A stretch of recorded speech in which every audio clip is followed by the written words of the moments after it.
Welcome, everybody, to Doom Clock. Hey, it's going to be a little bit different tonight because um, we are down to just three of our usual members, but don't worry, we are still going to be playing Shiver.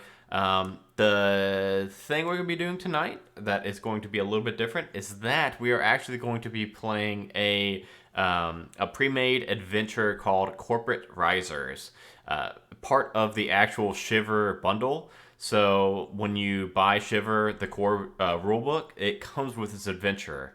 So I'm very excited. It's going to give these other three players, Ernest and Danny and Jeremy, a chance to play Shiver before we actually get into the true story of Doom Clock. Joe has actually already played this adventure too, so that means that when we hit the ground running with Session 1, Episode 1, Hunt 1, whatever you want to call it, everybody will have played Shiver before. And we should know most of the rules. Maybe. I'm still learning some rules as we go. So why don't we go ahead and start off by, before I read the kind of intro text, let's go around the table and do just a quick character introduction for everybody again. The thing that's going to be different about this one is it's not going to be canon because a couple things. A, things can go really bad in this adventure, as in them dying. We don't want their podcast characters to die. In canon, they may, if they die tonight, who cares? Sorry, guys. But also, they're going to be present day, which if you watch the Session Zero, you'll know that they're actually from different time periods. So it wouldn't make much sense for this to be canon. But we will be still playing the same characters, personality, fears, motivations, and things like that. They will just be set in present day with different jobs than usual. So how about Jeremy? You're in the top left of the screen. How about we start with who Theodore is? All right. I am playing Theodore Copper, and for this adventure, I am going to be one of the interns that are coming to IBM and learning what it means to be part of the IBM crew. Also, I just now realized, I am sorry, Jeremy, I've got two T's in your Twitter handle. That is not to tabletop Jeremy. It is Oh, at it's okay. tabletop Jeremy. And then let's go to Ernest, who is Corsair. Corsair, Well, I'm yeah. playing Corsair Jones, and Corsair is going to be tonight. Corsair is the mailroom master for IBM. Been here maybe a little too long, maybe. He's a survivor, and he's just getting by. He's just McJobbing. Okay, awesome. We'll drop down to Danny, aka Gwen. I will be playing Gwyn Vandermeer, and tonight I am the HR rep. So you can come to me with any of your troubles and I will listen. Probably won't do anything about it, but Get I'll started listen. with the first lie of the stream, y'all, because HR. So, one thing that literally just came to mind is I know that Gwen has a sidekick, Caleb. Mhm. Maybe we don't have Caleb tonight. Unless you've got like an assistant named Caleb, maybe that we could use. That could be fun. I think that would work. He could be my secretary. Okay, yeah. Okay, that works. Then we will keep Caleb in this adventure tonight. Cool. All right, and with that, let's get to the adventure. IBM, tech giant, world leader in various areas of research, has the resources and wealth to make dreams come true. They exist on the cutting edge of future technologies, medicine, and science. Getting to be the best, though, is a tricky business, and the company is rife with secrecy. Their base of operations, the source of the success, and the wellspring of ideas echoes the secrecy, the Hollow. Deep underground, the Hollow is hidden from prying eyes. Its location is a well-guarded subterranean secret where the bulk of the company's research takes place. Scientists, engineers, chemists, and many other great minds are all buried deep in their work for a better future. Mostly. Sub-secrets are more secret than others, and this company's hierarchy fiercely enforces this. Which brings us to you three, the players. Some employees are high flyers, some are barely getting by. You three are the bottom of the barrel. The rock bottoms, aptly named for your base of operations, which is in the lowest depths of the hollow. From dead-end experiments to sanitation, this is where careers go to die. Some have accepted their fate and continue to work away, whilst others still try to climb that corporate ladder to the higher levels. The lower levels receive the least funding and care, which has led to the current situation. Something terrible has gone wrong on the upper floors, an experiment has gone awry, something the company doesn't want getting out, and the rock bottoms, however, have no idea that this has happened. The alarm system on this floor is out of order and has been for quite some time. The upper floors are evacuated, something has been unleashed, and it is time for the rock bottomers to climb that corporate ladder to survive. So, the Hollow is a multi-100-plus floor underground installation, and you all work on the absolute lowest bottom of that Hollows. It is where you have, a 5 to 10 minute elevator ride just to get down to the bottom every day. But at least it's a quiet day in the rock bottom in the Hollow. People are whiling away at the hours until lunch, killing time and not getting much done. The metal corridors are a quiet bar, the hum of the bright fluorescent lamps. The glaring light keeps the employees awake, but doesn't really help them forget that there's a good couple miles of soil between them and the surface. What are you three currently doing? Shall we go in reverse order from our character intros? I think that might be fair. Sure. Gwen, what are you currently doing? Is an HR rep? I am probably hanging out in the cubicles, at my desk, mostly ignoring people and drinking the coffee that Caleb just grabbed for me. Okay. So Caleb comes over and brings you his coffee. Sorry, ma'am, it's maybe a little cold. The machine was kind of acting weird. It wasn't really dispensing the coffee as much as just kind of dribbling it all out. I don't know. The power today has been kind of wacky. Well, I mean, I suppose it's better than nothing, so thanks. You got the cream and sugar, though, right? Definitely. 2 creams, 2 sugars. Yeah. Perfect. I got you. And at that, after Caleb mentions the electric coffee maker not really working quite right today, the lights start to go on and off, for like a few seconds off, and then they flicker back on, but maybe not quite as bright as you are used to. Well, that's not good. That means that people are going to come over and they're going to start complaining about the lighting again. Is that something that people complain to HR about? Lights not being... Oh, yeah. The bad lighting gives them headaches and it's a problem. And then I have to go and try and talk to maintenance. And it's just a whole... Well, okay. Just hang out at the desk, do your best to sort of delegate, take notes. I'll listen if they need me to listen, but I don't want to hear about it, really. Okay, I'll try to play middleman for you and try to intercept as many as I can. Thank you, Caleb. You're the best. And we will from there go to Corsair. Corsair, are you in the mailroom at the moment? Yeah, but the lights just flickered, and I think I'm about to go and bother HR because it's the only thing that really gives me joy in life is seeing them actually do their job. So I look around and say, "Don't screw anything up while I'm gone."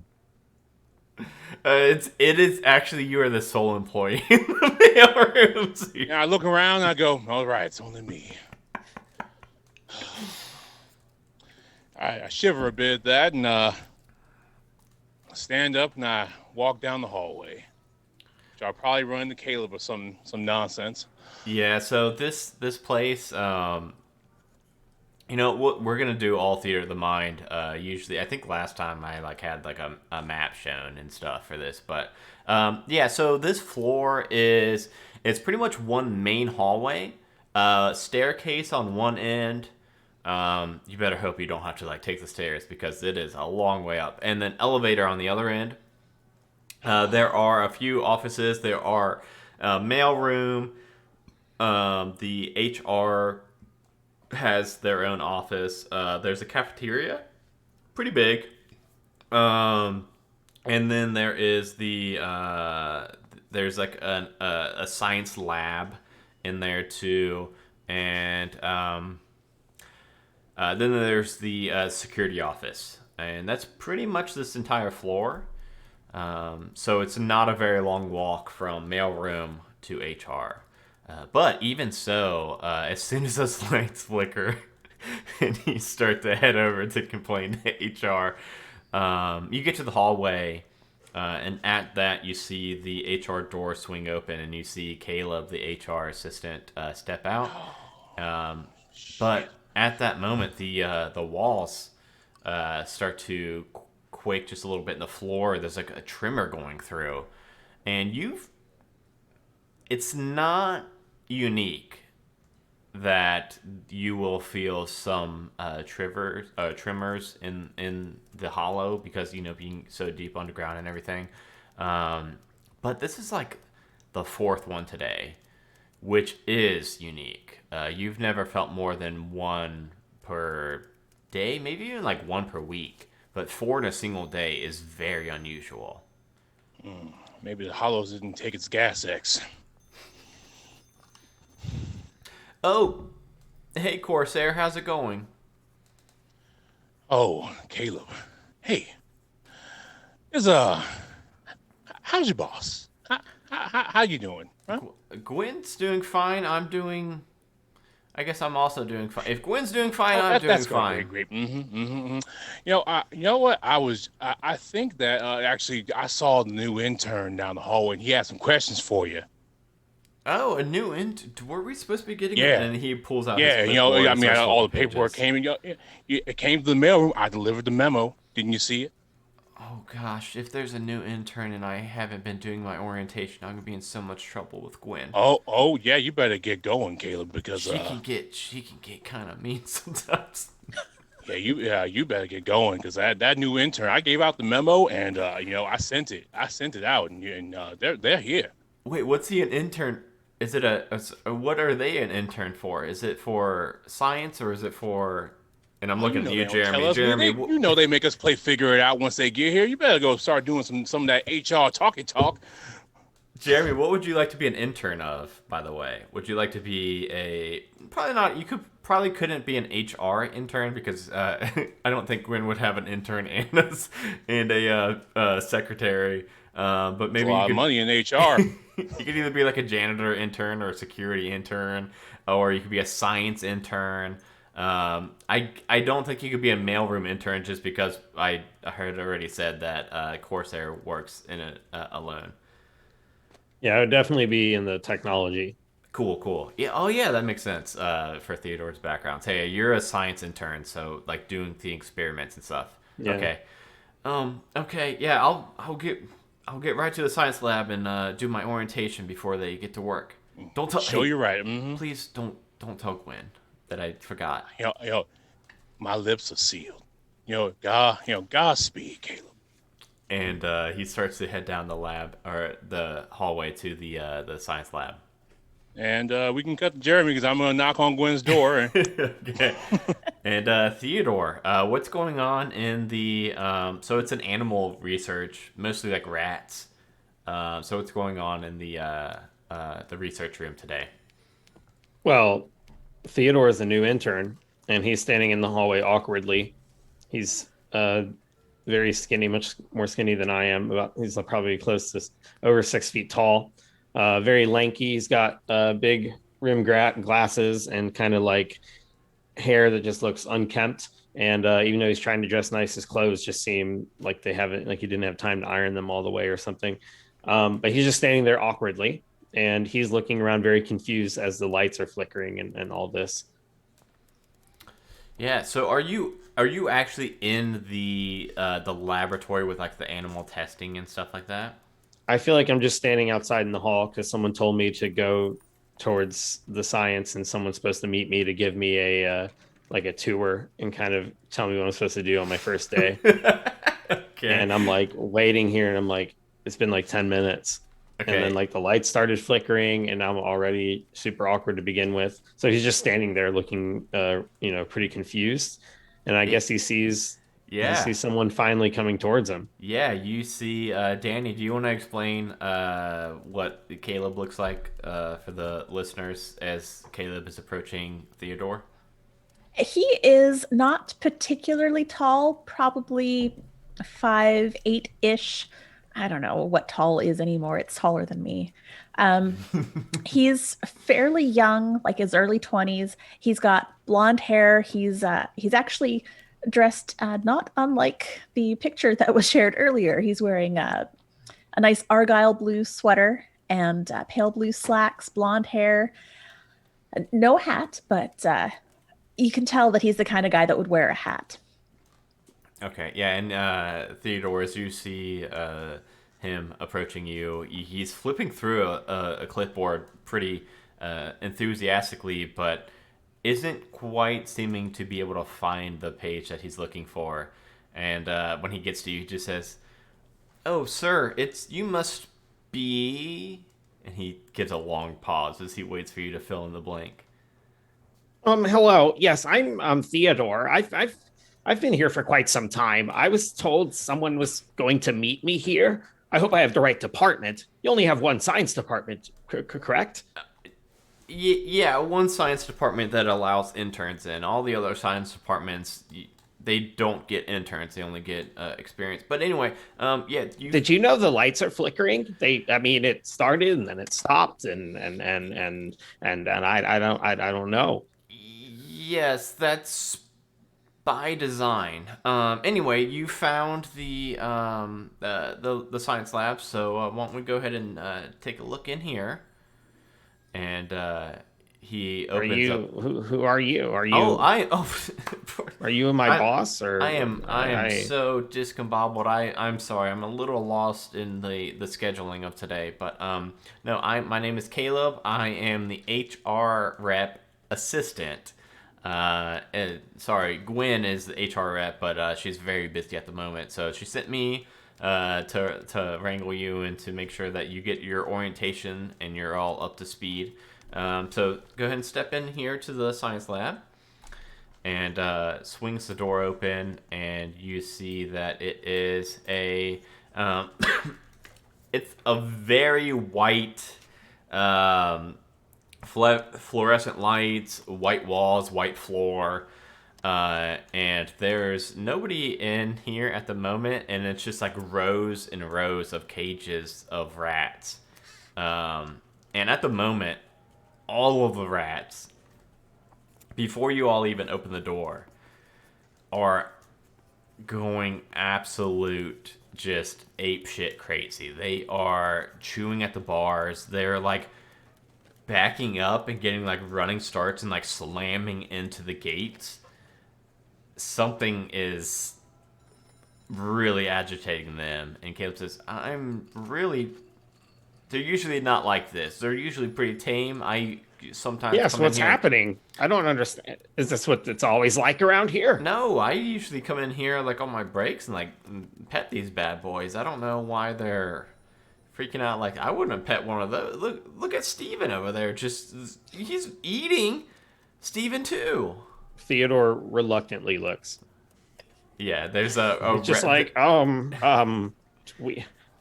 Okay, I think I'm gonna wait in the hallway. Here, let's go. You know what? It's lunchtime. I hope you got your appetite. Let me show you where the cafeteria is. As I watch a rat eating another rat.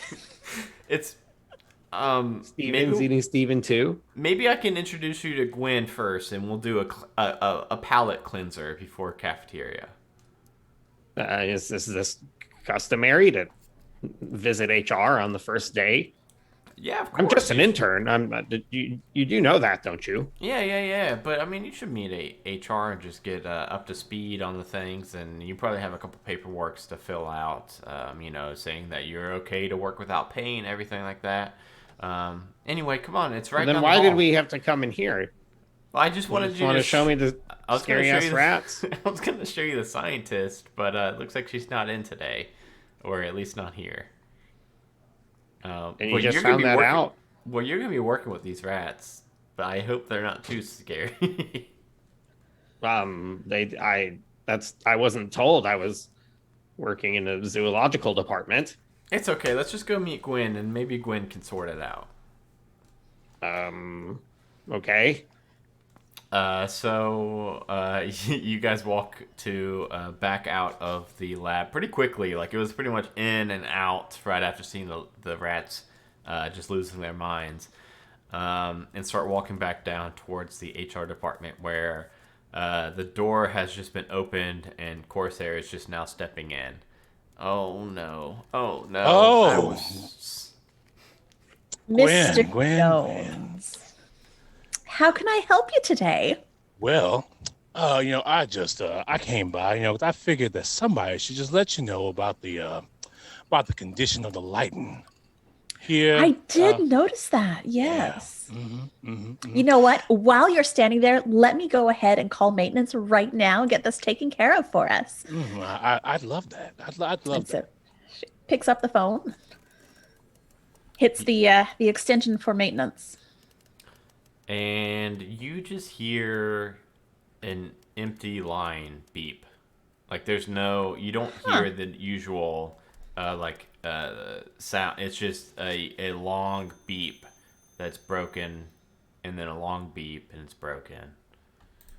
That's odd. And she does a thing where you hit the receiver a couple of times. Well, it would seem that the phones are down too. So I guess this means that I'll have to go upstairs and try to take care of this. Yeah, maybe they should pay for infrastructure instead of all those vacations you take. But but that ain't no. What? Well, And at that, the metallic bell starts to chime that signals it is lunchtime. Oh, I'm even going to take my lunch break and go deal with this for you. Oh, how noble! You know what? You are a shining example of what an HR representative should be, Gwen. Really, truly. Theodore is just standing there awkwardly. oh, Did I come at a wrong time? Oh, Gwen, this is Theodore, new science intern. Didn't like the rats. Hi. So that might be the intern that you didn't forget about. Do you know the lights are flickering? I do know the lights are flickering. As a matter of fact, I'm on my way upstairs to talk to maintenance to see what we can do about that. But thank you for pointing it out. I'm always here to listen to your problems. Okay. Did you know the rats are mad or something? Keith. Steve, he saw it and too. Steven too. Oh, No, I don't think it's it's the Steven. I Stevens. think it's Caleb. Caleb. I'm Caleb. Yeah, you. He saw it all. I saw Steven 1 eat Steven 2. Well, that's not good. That's a day ending in Y around here. You know that. Does that fall under HR? No, Well, I think that's more of a concern for the scientists, but I will make sure to bring it to their attention because, we just don't want our creatures eating other creatures. Yeah, we need to find Liz. Liz will know. Wait, is that... I brought chicken salad for lunch? That's not a problem, is it? No, we don't insist on you being a vegan. It just helps. Can everybody make me a wit roll? Speaking of which, where can I put this? I don't want it to get warm. I have like a brown paper bag with my chicken salad in it. You'd be better off keeping that under your desk. You don't want to get warm because the fridge don't work either. Well, we're working on that. I put in the request last week, and Joseph said that he was going to get to it, and it's just there's only so much I can do if he's not available to fix the fridge. Do you only have one fridge? That's probably why the rats are mad. Their food's probably rotten. Well, we don't keep our food with the rat food. That's an entirely separate thing. But there's another fridge. I just need to put my chicken salad somewhere. Well, it's about lunchtime, so you could go ahead and eat it if you'd like. Okay. Just looking at it. That's how long he was standing in that hallway waiting. It's already lunchtime. Yeah. Well, it is a very long elevator ride. Yeah, thanks, Caleb. But yes, could everybody please make me a wit check? So to do that, as a reminder, if you've got the Shiver dice roller up, it's the blue icon that looks like a blue key, and you will be putting in your wit score for the big dice, the diamond-shaped dice. And then if you've got any talents in wit, you will put that in the little oval underneath that. And then just click it.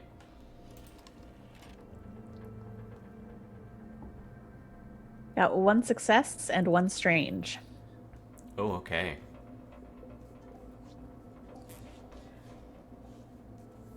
What did Theodore and Corsair get?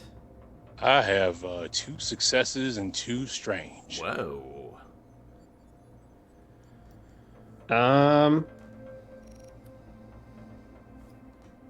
0 successes and 1 strange. Cool. Thank you. So, what that means is that Corsair and Gwen both succeeded, so their stranges are not taken into effect into consideration. But because Theodore has failed the wit check and gotten 1 strange, we will be ticking the doom clock up 1 minute. So we're currently at 1 minute on the doom clock, which goes to 60. But yeah, we'll see if we need to get to that or not. However, Corsair and Gwen, you both here coming from Corsair, you may be a little bit more tuned into this than Gwen is, because you hear some loud thudding noise coming from the mailroom, and you know that you work by yourself, so nobody should be in there. But you both hear that. Oh, hell. Bet one of those rats got in the mailroom. That sounds like a problem you need to take care of.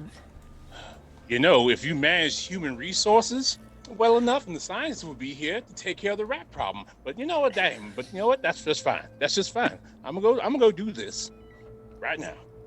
Look, I'm pretty sure I'm supposed to be working with electricity. I don't even know why they took me to see the rats. I sure hope you're not shocking them. That would also make them angry. Does that mean that you can go take a look at the fridge? Maybe. Your lights are flickering too, but I'm here to learn, not to do your electricity work. I was hoping there would be people here with far better skill than I have when I came here to learn. Caleb Abandon all hope there, little Theodore, as I rush down the hallway. I mean, after all, this is literally IBM in 2020. Caleb starts to flip through the his clipboard, and he's like, "Oh, that's why I couldn't find it. You're not a member of the science intern, so you shouldn't be working with Liz. No, you'd be working with Sinclair the maintenance man." Okay, this all makes sense now. I didn't realize. No, I'm not here to. I know. Incorrect. Electrician. I work on computers. This is IBM, and I don't know how you got a job here, quite frankly. It's nepotism at its finest, to be honest. I'm trying to be as popular on social media as Gwen, and Gwen got me this job as a favor, I guess. I've seen like 4 people. Like, what kind of office is this? Oh, you're in the just rock on bottom. The wrong floor. Yeah, it's the bad floor. Yeah. Is this where all interns have to start? Yeah, you start That's here. That's what I mean by working your way up. I turned the Corsair. How long did you have to be an intern? It's like, Just like I hear it from down the hallway, I go, oh no. See, yeah, the postmaster, they died from a heart attack in the chair, and so I just sat down. You're just standing there. I was standing there, they died, and I gave myself a promotion by sitting in their seat. Mm-hmm. And of course, there when you reach the mail room, you open up the door and you can see that it is piled out letters and packages and the smell of musty paper that you've grown to know and love. It's just emanating from this room. But there are these giant metallic chutes that are in the ceiling where mail kind of just like spews from, and you usually sort it and deliver it through the floor. Sometimes I like to stand under them and let the mail just wash over my face. Duh. And it's a good thing you weren't doing that a moment ago, because from the big pile of mail that's stacked up underneath it, you hear a low gurgling groan coming from the pile as you see the letters start to like shift and fall, and you see a hand stick out from the pile and start to kind of grab into the floor and hoist itself towards you.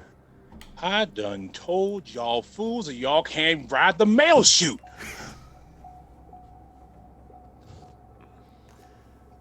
And then you see another hand come out, and as it claws its way towards you, you can see just a head come out from this pile of letters, and it is just clad in this like grimy yellow hazmat suit.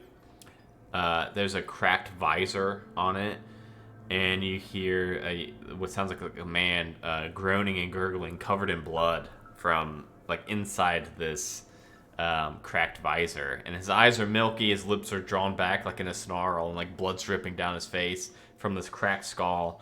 And even from this distance, you're probably like 7 feet away from him. Like you can tell that man right there should be dead, but he's crawling towards you with like blood-stained hands and gloves outstretched. I just, real casual, like I step back, I say, not today. I close the door.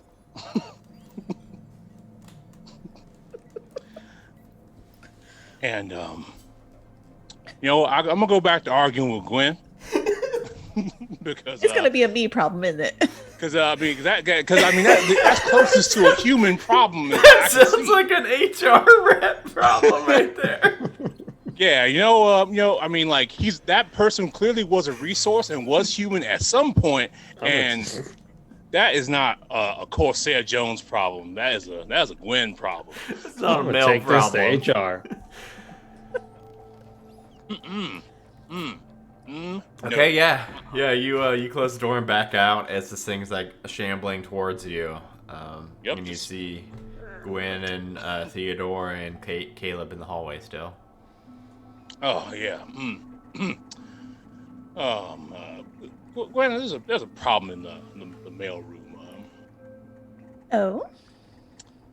There's a human resource that is crawling across my floor. What's that even mean? They've been using the chutes as slides again. I've told them not to do that. That's a lawsuit waiting to happen. No, it's not. It's not the usual. It's a human resource, like a thing that was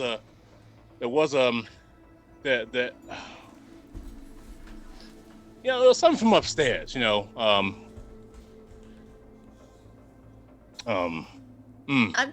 I'm gonna walk over to the door. Is there a window on the mailroom door? I mean, there is not. I would. Yeah. I'll go ahead and open it and. Now, before you open this door, I just want you to know, when you open this door, you are accepting the problem behind the door. I have the feeling that you'd make me accept that problem as mine, regardless of whether or not I open the door. I mean, I just want it to be clear that I'm giving you the problem right now as you are opening the door. I just want that to be very clear. All right. It'll be my problem when I open the door. Mm-hmm. I think I'm Alright. gonna go eat my lunch. Is there like a kitchen or something like that? Oh Well, you yeah, might I want to can. hold on to your lunch for maybe two to 5 minutes, just in case. I mean, Gwen it's doesn't like getting this. warm. It's already pretty warm. I can show you where the cafeteria is. All right, And yeah. I'm going to eat my. It was nice to meet both of you. Good luck with the door. Um, And at that Gwen. Hopefully, I don't have to take any problems to you. All right, bye. But I'm always here. at All right. that Gwen She might opens not the be. I mean, door. well, Yeah, we'll see. And Gwen, you open this door, and now standing right in front of you is that hazmat suit wearing. Just it looks like at one point was, like Corsair put it, a human resource, but definitely looks like it has some fatal wounds to it, and it starts to exit the door as soon as you open it up. Not super quick or anything, but it's like Nope. it looks like it's like lunging towards you, and it gets Nope, into nope, that nope. crack of the door between Nope. the door and the wall. Nope. We're closing this door. Caleb, I could use a hand here. Mr. Jones, perhaps a little bit of assistance. Guess I gotta make that dollar raise in my review somehow. And I'll make it happen. you all hear another loud clink coming from the mail chute, and then so it sounds like Corsair and Gwen are gonna try to close the door. It was a pull towards you, and this thing has gotten, like, we'll say halfway out the door, kind of reaching towards Gwen. So we'll say, with you both trying to close the door, we'll do one of you will roll, but will have advantage. In this case, we will do a major advantage. So there is a like helping out method in this game, but in lieu of me actually searching down the helping out method, instead I will use the rule that I know about, which is called minor and major advantage. Minor advantage means that you get to add a single, say you're making a grit check, you would get to add one more dice to your grit roll. If you get major advantage, you get to add one more talent die to that crit roll, which the talent die is a better odds of a success than a minor. And then the D6, because the talent is a D8. So we'll pick one of you, either Corsair or Gwen, to make a grit check to slam the door, and that person will have a major advantage for both of you working together. So we can metagame it a little bit if you guys want to pick like whoever's got the highest grit. I mean, my grit is 3, but dice rollers hate me. So I guess I will. I also have grit of 3. We are not the strong people here, so no. So Corsair, you can roll your grit 3, but add 1 to your talent pool, which is the bottom little oval. all right. I have 2 successes and no strange. Whoa. Okay. And I rolled yeah. a luck. I rolled a little the luck thing. You Put that can in my bank that right? luck. Yes, you can bank that luck. And I think in the dice roller itself, like you can actually click that plus sign to bank your luck, and it'll show it right there. And anytime you want to use a luck, you can add 1 more to your dice pool. Not a talent, but just your regular dice pool. And you can only have 2 luck at a time banked, except unless you're the fool, which is what Joe's character Pappy is.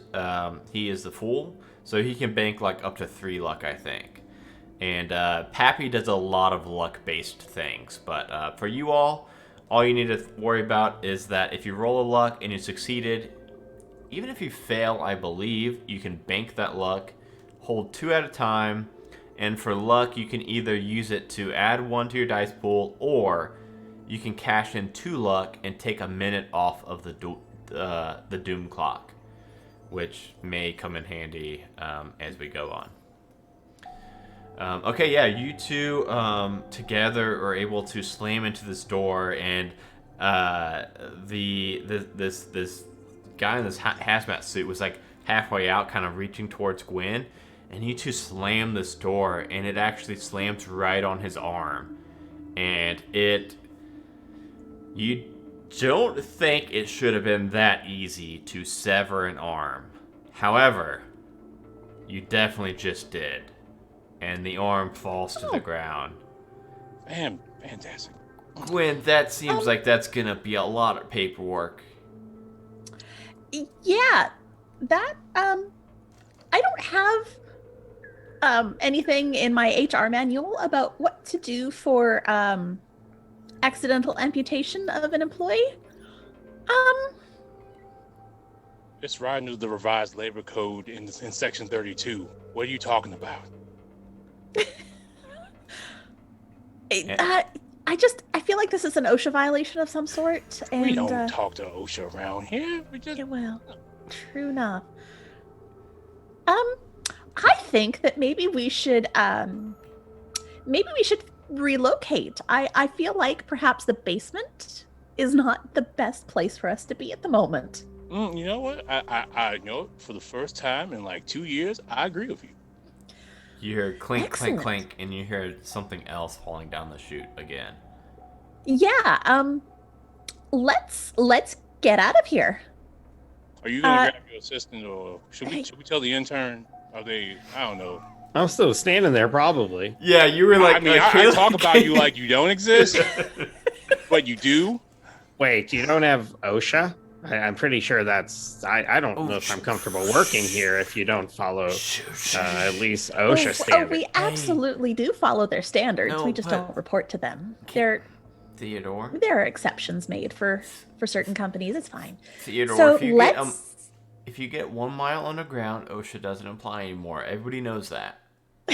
With all the stuff that's going on around here, I feel like national OSHA waters. should definitely get involved. It's just like national water or international waters. There's no... We're just free gaming it here, buddy. I don't think that's how it works, but okay.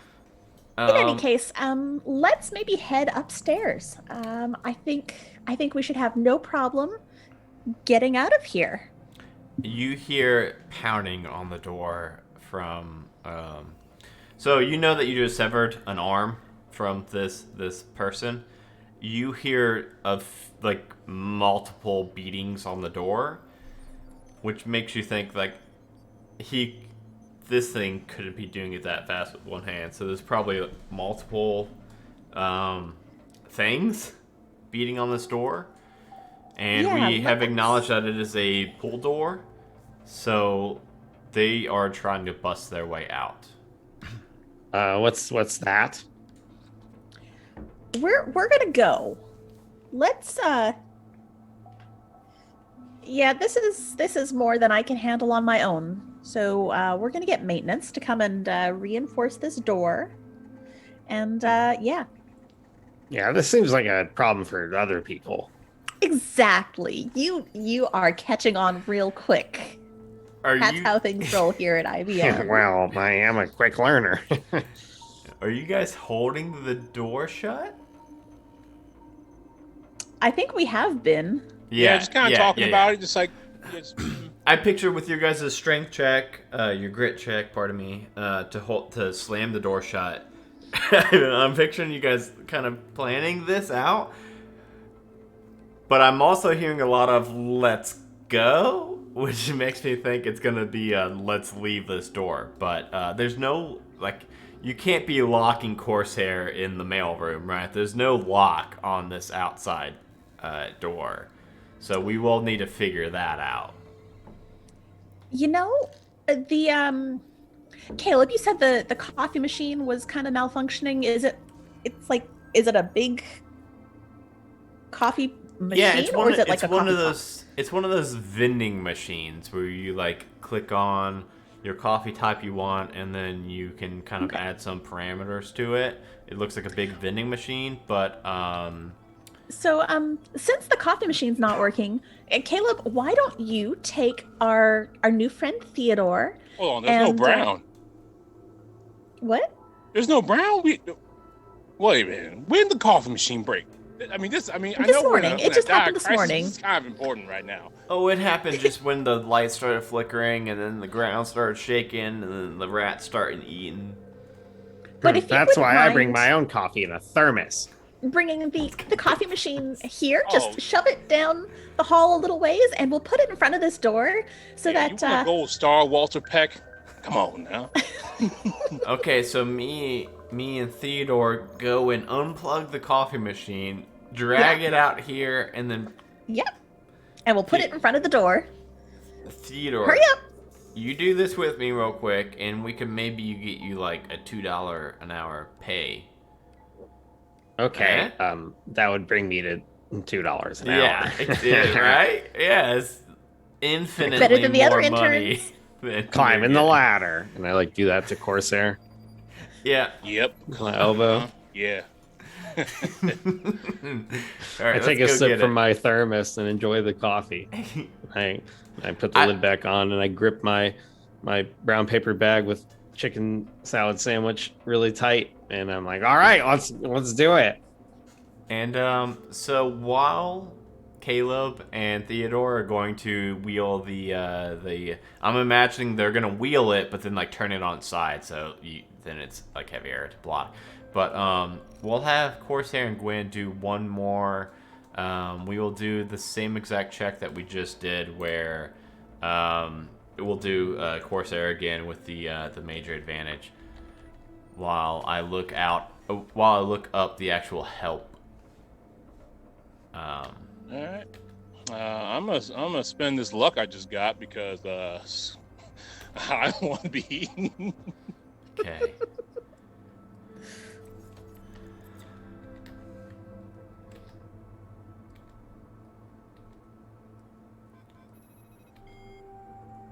Assisting skill checks. Let me go ahead and read this real quick while you determine that dice roll. You aren't always alone in your struggle, and those around you can decide to offer a helping hand in whatever actions you are deciding to take if the characters are able to do so. How this manifests is very simple. If a player wants to have their character to help another player, they can declare this to the director, that's me, and describe how they will offer assistance. Obviously, you're both kind of trying to slam this door and keep it shut. It is up to the director as to how many dice the player can roll in assistance to adding to the main roll's result. If a player offers some small element of assistance, like a leg up to climb a tall fence, they could roll a single skill die to assist. If they decide to sacrifice a precious magical artifact to help another player succeed, you can award them a talent die. So I think that's exactly what we did, pretty much. Where I just did the kind of bigger one, where I give you a full talent die. So, okay, yeah. It's pretty much a major advantage or a minor advantage, depending on how much help you're offering. But if you're both kind of working exactly in tandem, I think a talent die is good. All right. Well, I spent my luck point, and I got 0 successes and 2 strange. Oh no! Oh yes! Oh, I love it. So we tick 2 more minutes down on the doom clock to 3 minutes total. And as Theodore and Caleb go into the break room, you two, with the force behind hammering on this door, slams it open, and it kind of knocks you both back a few feet, and you see standing there a one-armed somebody in the hazmat suit with a cracked visor, and you see one that does not have a cracked visor, but they look, their entire right side, they're still in a hazmat suit, but the entire right side is like been burnt, almost like fusing it to their body. and there's some like exposed skin on it. They obviously also probably should not have survived whatever wound burned them to this degree, and they start to approach on you two. So, with that, how combat works in Shiver is there are no initiative rolls. There are 3 different tiers. There is fast, normal, and slow. So you all start at normal initiative, which is kind of the baseline. If, say, Corsair took like a severe leg injury somewhere in the adventure and his wounds were pretty high, he may drop to slow. But right now, at this moment, you all are normal. Luckily, these creatures you all are facing that are shambling towards you, they look very beat up, torn apart. They are going to be slow. So that means that they will be in the last initiative grouping. So that will mean that you 3 plus Caleb will get to act first. And then these 2 will be acting under you. And then in that grouping, it's free-flowing. It's whoever wants to go first. We can change it up. We don't need to keep the same. Like if Corsair goes first this turn, and then Gwen, and then Theodore, we don't have to keep that. The next turn it could go Gwen, then Theodore, then Corsair, however. And also, I do know that we did not actually grant any kind of weapons or anything, because this was kind of a last-minute one-shot we threw together. Let me real quick look at these. You guys should have, really quick, I know that Theodore should have a stapler, which isn't great. Let me look up what everybody else has really quickly. My special weapon. Yeah, you've got a stapler. Is it a singer? No, it's literally just a stapler. I know, but I mean, it must be a swing line at least. Yeah, probably. I mean, it's the good red ones.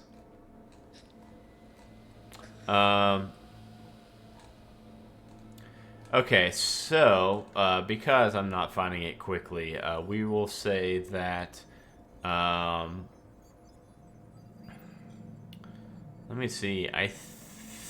I believe that's the only weapon we have that's actually there. Is Theodore thought to bring their own stapler. Other than that,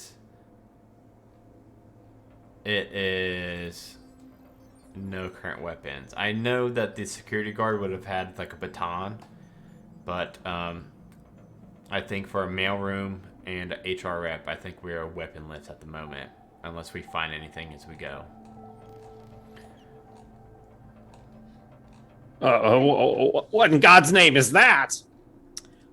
It is a problem, and let's get out of here.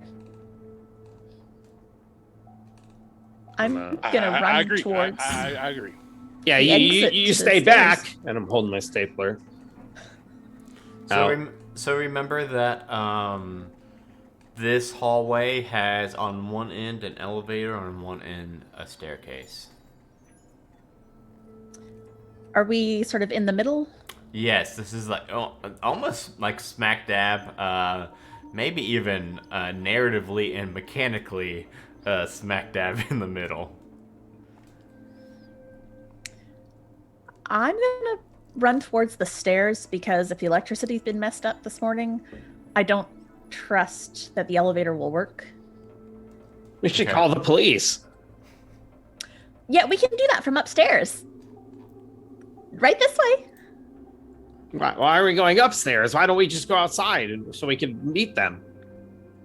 Well, we have to go upstairs to get outside. You took the elevator. Oh, yeah, I'm down. underground. Yeah, you know we're really far down. Yeah, I always forget this. By always, I mean today, because you just left me in the hall for like 40 minutes waiting. Uh-huh. Let's go. Caleb and Theodore are both like they've got this this coffee vending machine on its side, or on like standing straight up, wheeling it, and they had just exited into the hallway as they see this whole scene going on. So, quick question, Adam. When you fail, is there something that happens to your character when you fail? So when you fail an actual roll, like a check that I asked for, it just ticks up that doom clock any of the strange. There are some other checks that reminds me of. I would love if all three of you would make me a fear check, which is a strange roll. So you roll your strange die, and I would just like to see if you all become feared by seeing these bloody, just disconfigured employees, human resources, shambling towards you. So, what are you trying to roll there?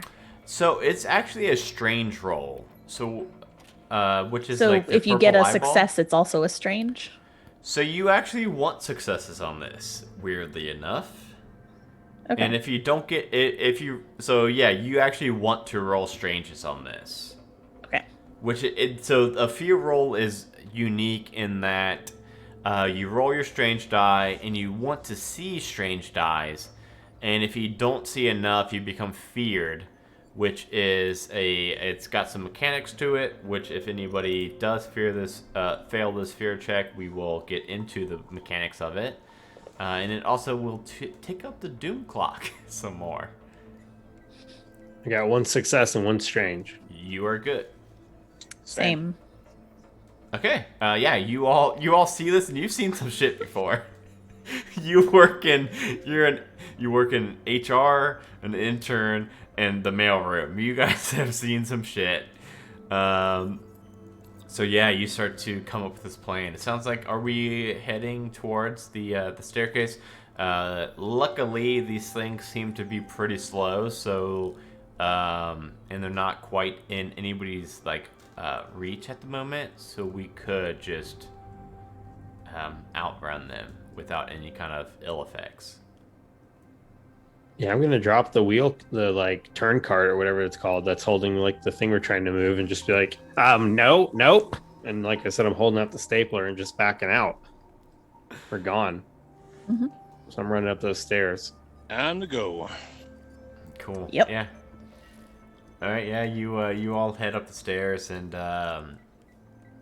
eventually you reach a floor where the floor above is just, it looks like it was collapsed in. It's just rubble and bricks and concrete pieces that are kind of barring the path up anymore. And there's the doorway that goes into this floor, and it says next to it, technological R&D. And cracking open this stairwell door, Caleb kind of goes over and opens up the door, and you can see that the tech department is in absolute ruins. There's smashed glass, blood streaks and gore kind of spattered over most of the surfaces, and it's all lit in this really dull red glow. The emergency lighting has come on, meaning that this floor has completely lost power and is running on just the backup. And you can hear the groans and gurgles that sound really familiar now in the distance, and you can hear it sounds like maybe ripping of flesh echoing around this cavernous room. One area stands out to you that is bathed in a yellow blinking light, and that is the elevator shaft that is on the opposite side of this department. And you think that it could be a way out, because you know that even if the elevator is down, there's still the access ladder in elevators to go up and down, but it's risky. Oh my god, maybe I will stick to the zoology department. Corsair looks down his watch, says, a little early for the Christmas party. Yeah, the tech guys get a little out of hand. What do you say? Do we make a run for it? Yeah, I'm taking comp time for this, by the way. So, Absolutely. I will 100% approve that for you. okay. Caleb says, "Are we sure we want to just like gun it right for? Should we try maybe like sneaking? If you hear that, it Caleb, sounds we like need to there's- just get the heck out of here. Well, it sounds like there's like a dozen of them just right outside of there, and there's a map on the like on the wall right next to where it says R&D department, and let me just describe this map real quick as I scroll furiously to find that map. So I know that it goes from stairwell to elevator shaft, but it's kind of a T intersection in here, and in this T intersection, there are 4 different rooms that are it's like kind of corridors or of that T intersection, and it is this map displays it all, by the way. So even if you haven't been on this floor, you can read this map. It says floor or the room straight to your left, advanced ballistics. Straight to the right, advanced defense. Back left corner, non-lethal. Back right corner, psi division. And then there is the so in all these rooms, they all have an entrance and an exit on the opposite wall. So if you're picturing a T intersection, like the advanced ballistics will have a door closest to you right on your left, and then it will exit into the T pathway on the far side. And then there will be a door on the non-lethal on that T intersection, and it will have an exit door right next to the elevator shaft. And then same for the side division. Side division will also have an entrance in the T intersection with an exit right next to the elevator shaft. Should we try to be? It sounds like they're like in this corridor, right? So should we try to like sneak in one of these other rooms and like try to get as close as we can without disturbing them? Caleb, have you snuck anywhere in your life? Oh, I snuck into this He job. snuck plenty of places. But that actually doesn't sound like a bad idea. I mean, these things are slow, but I'd rather avoid them completely. You know, in college, in my mathematics class, they used to call me the ninja. Did they now? Yes, sounds I like was. an interesting title. That's true. That's Yeah, a story don't- for another time. I don't think we quite have time for that right now, but No, I think I'm you're probably sure, right. I am sure they called you a ninja for all the wrong reasons.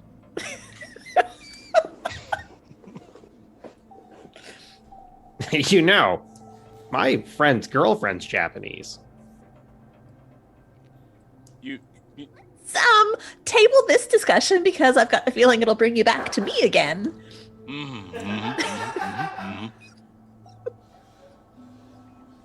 And let's just find a silent way to get through this mess.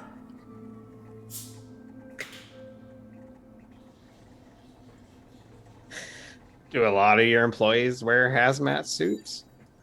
No, not very many at all. It's a budget thing. Kind of wish I had one right now, though. Blend in a little. So, if we are going the sneaky route, are we sticking together or splitting up? And are we going down the main hallway, or are we going into one of the 2 closest rooms to the stairwell are advanced ballistics and advanced defense? Do we see any of these things in the hall between us and the elevator? All 3 of you make a wit check, please. And I'm trying to get better at actually asking for rolls because that's what will take up the doom clock more. And every time I've ran this adventure, we've never gotten past like 16 on the doom clock. And I'm going to kind of try to get it where, it can get kind of pushing up there. Because if you hit midnight on the doom clock, it's supposed to be pretty like apocalyptic. I've got 0 success, 0 strange. Okay. Got 0 success and 2 strange. Oh, I okay. have 3 successes and 1 strange. Wow, 3 success. Okay, so that's going to be very good. We are at 5 minutes on the doom clock. Corsair, everybody can kind of hear the munching, but Corsair, you can tell that you can pinpoint it a little bit more. You can tell that it sounds like it's coming from. So if you're looking down towards the elevators, it sounds like that munching is coming to the right side of the T intersection, which would be in between the advanced defense and the side division, and it sounds like it's coming from the actual cross path in there. All right, now it's coming from that intersection right there. So we're gonna have to be real quiet. Keep to the left, because it's on the right. All right. All right. Yep. So again, describing the layout of this floor plan, the entire left section is advanced ballistics, doorways that go out and cross the hallway, and then the other left room is non-lethal, and then that non-lethal has a doorway that goes towards the stairwell. All right. Well, let's keep it to the left, and maybe we want to take a trip to the ballistics department just in case. It wouldn't hurt. Yeah. And also, Gwen is going to slip off her shoes because running in stilettos is going to be a problem. And, it could be a weapon. Okay. Well, Theodore, I hope they called you the gunner in college. Nope, it was the ninja. That is real unfortunate. So, you all can make it easy enough to that, because the doorway is very close to the stairwell, so you guys can make it to the advanced ballistics room, and the door slides open on this backup generator, and it reveals this. It's like a lab that is lined with these workbenches and tools that seem to be focused on like this cutting crystals or gems of some kind. But at the center of the room is a strange looking rifle that's like sitting up on a plinth, and half a scientist is lying dead on the floor, like reaching towards that rifle, and it's missing its legs. Is there anything else in the room with us? Nope. You do see that doorway that the map pointed out, going up north towards like the intersection with like the more towards the elevator. Gwen, I hope it's not too much paperwork, but I don't think I'm going to be working here. I understand. Much longer. And you know what? I'll get you an honorarium for your day's worth of effort. Yeah, I might just go to library or something for the rest of That'll my be fine. internship. Absolutely, I understand You're completely. looking for another job? We are in a recession. I don't get paid, sir. What, you about to get $2 an hour? They already said it. I'm just trying to graduate. Well, I mean, all right. Mr. Jones, would you like to take the weapon, or would you like me to grab that? I'm gonna go ahead and respect this person's final wishes and put this gun in someone's hand. My hands. All right. My hands. So Corsair, as you walk up and you grab this, what ends up being a laser rifle, which I will send you the stats for here momentarily. You grab it, and then that scientist that is cut in half grabs your leg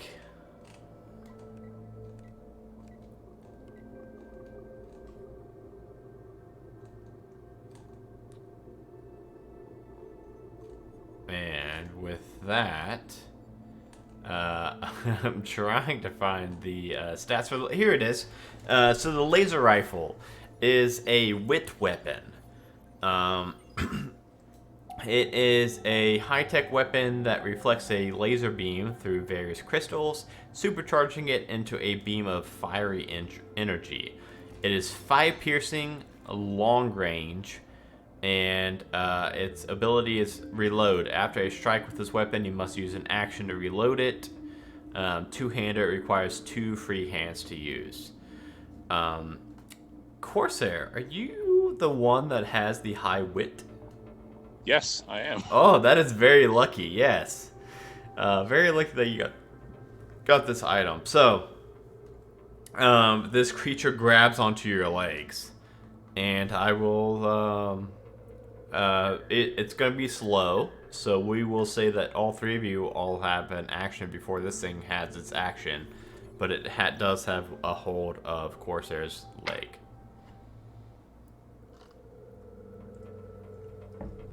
I yell, "Oh, Bobby, don't eat me. It was Gwen that ate your yogurt." So if we're gonna shoot a laser rifle at it, it is a wit check. Sure. Yeah, I would like to shoot this laser rifle At Bobby? at Bobby. Yeah, Bob. I mean, it wasn't me. It was Gwen that ate the yogurt in the fridge. It wasn't me. I did not.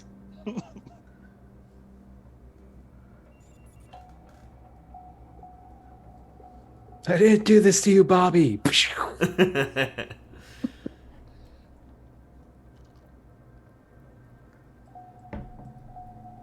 Oh yeah, 3 and 0. Yep. Yeah. Well, it does 5 piercing. So, you pick up this rifle, and it's pretty intuitive, right? It's got a trigger, and it's got an end to the gun. So as soon as this thing grabs on your leg, it's almost instinctual that you turn towards and just point and just pull on that trigger. And this red beam of energy shoots right towards it. And it disintegrates like this entire torso of this scientist. And you are left in this room with just the exit that is just dimly lit. Oh my Yeah. god. I Yeah, thought Corsair y'all looks to that. entirely y'all too just build comfortable with this gun. GPUs. All right. So you're on defense. Let's see if we can get across the hall. So as you approach this door, it also slides open. For this one, you all could kind of like peek your head out and look to the right, and you can see a group of maybe like. It's kind of hard to tell in this dim light. I'll say you could make a wit check if you want to get an accurate number. Otherwise, it's between like 3 to 9 figures that are kind of huddled over. Just the way that they're postured over this figure that they're gnawing on, it's really hard to get an accurate count on. But then straight ahead of you is the door across like the 10-foot pathway to the non-lethal room, which you know also has a door exiting right to the elevator shaft. So if we, Alright. so yeah, 2 options for you all. If you really want to know like how many are nomming down, we could do a wit check. Otherwise, if we want to just try to, this one is actually going to need you all to sneak. Before you were far enough away that we didn't need to. Now we do need to sneak. So if we're gonna try to just like be stealthy and head to the non-lethal room, it will be some wit checks. I just want to go ahead and sneak. I don't. Don't There's care. a lot of them, and Yeah. that is all I need to know is that there's more than there are of me. So Yes, as a survivor, I have the survivalist path that gives me +1 talent die to my pool when trying to hide. nice. That'll work. Yeah, I'll just Yeah. try to sneak as well. Okay. 1 success, 0 strange. Okay. 0 and 0. Okay. 2 and 1. In lieu of me not knowing exactly how group checks work, compared to like D&D group checks, I'm going to have it kind of be similar where 2 of you passed, 1 failed. We will say that you are all able to sneak through, and there's a moment where Theodore steps on some broken glass, and it makes that crunching noise. It seems almost piercing, like throughout the entire hallway. And everything's still for a moment, and you all stop, and you glance over, and you see that the figures seem to be really distracted in whatever they're eating. And you're able to keep going up into the non-lethal room.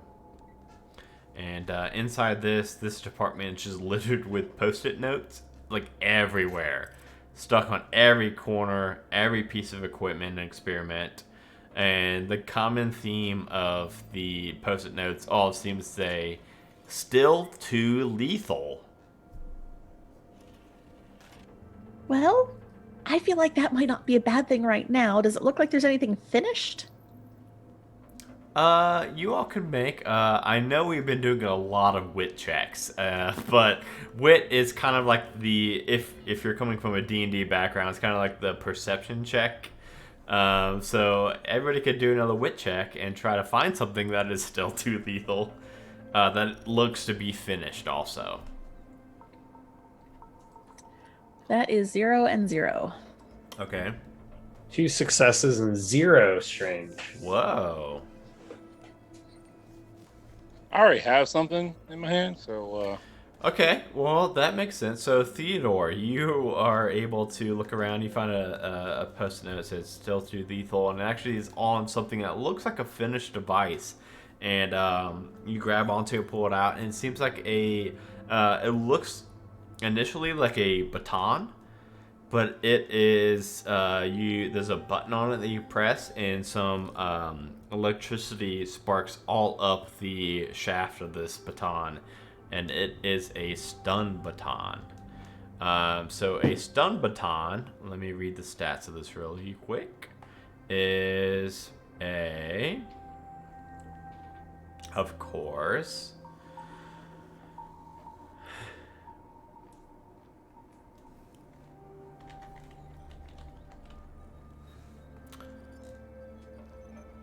stun baton is a metal baton, electrified prong at its tip. Oh, Theodore, we're getting to be where it's almost scary how fitting everybody's weapons they're finding are, because this weapon is a smarts or a grit weapon. So Theodore, if you attack with this, you can actually roll your smarts. It is a metal baton with an electrified prong at its tip. For zapping enemies, it does 2 shock damage. It does need to be close. Ability electrocute. If an enemy is hit by this weapon is in water, shock damage is doubled.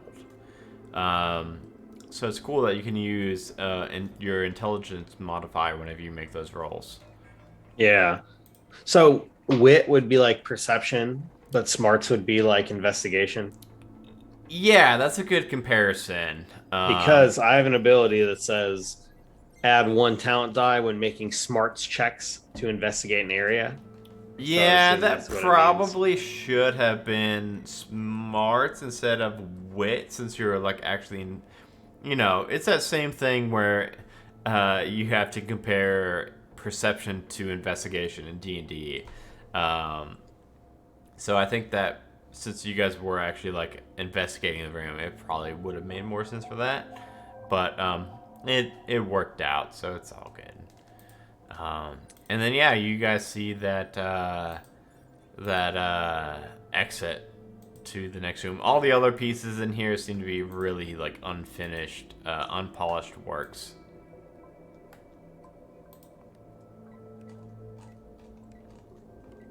Ugh, Caleb, you didn't see anything? Fine.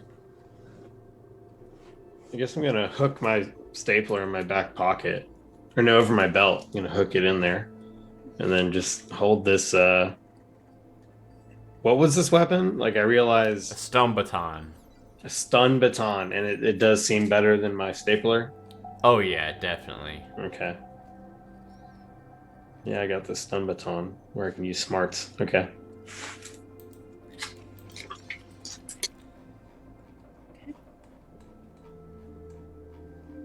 Should we?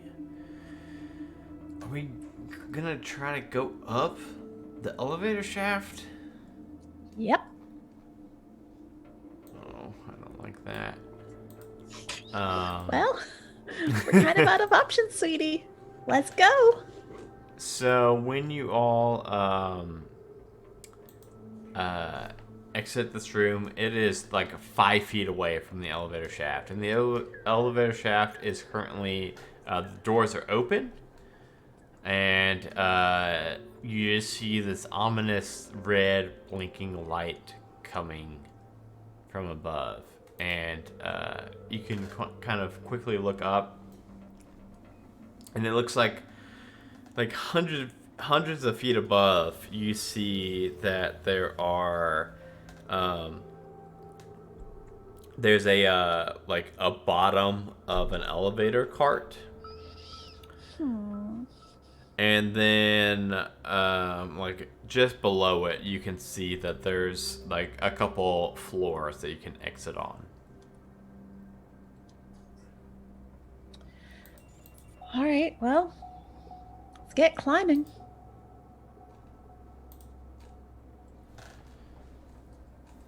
All right.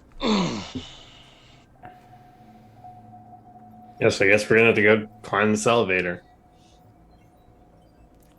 Yep. So going up, you see that the elevator shaft is lit with that eerie light. That it's kind of like pulsing as you grip onto the ladder.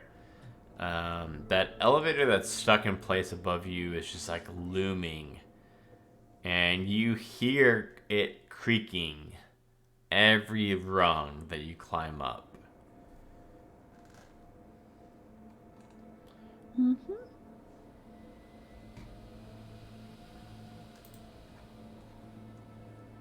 What is the order of climbing, by the way? I guess I'll go first. All right. Yeah, I don't know. I guess it's gonna be really hard to climb with this baton. I don't know. I think we should let the ninja go first because he's a ninja, You know, we could. Would you like to prove your skills? I mean, I'm just the intern here. I'm just. All you have to do is follow the ladder. I mean, they sent me to the wrong department, but I guess No. they all got killed or something. So I suppose You've got an HR representative It's a right here blessing. who can evaluate your heroism and ninjaosity. Absolutely. we like to call it our ninja way. Oh, your ninja way. I will absolutely evaluate you on that. And Yeah. that will figure into the honorarium that you will be provided. Are you from California? No, I'm born and raised in Milwaukee, sir. All right. Okay.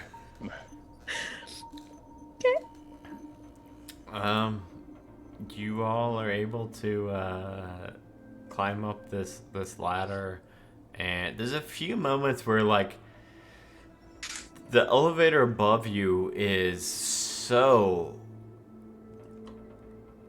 loud. It seems at any moment like it's gonna fall. But rung by rung, you all are able to make it to the floor just below where the elevator is, which is actually ends up to be the executive floor. And as soon as Caleb, who was in the back, just is climbing up, and it climbs over the last rung and like is scrambling to his feet, you hear this.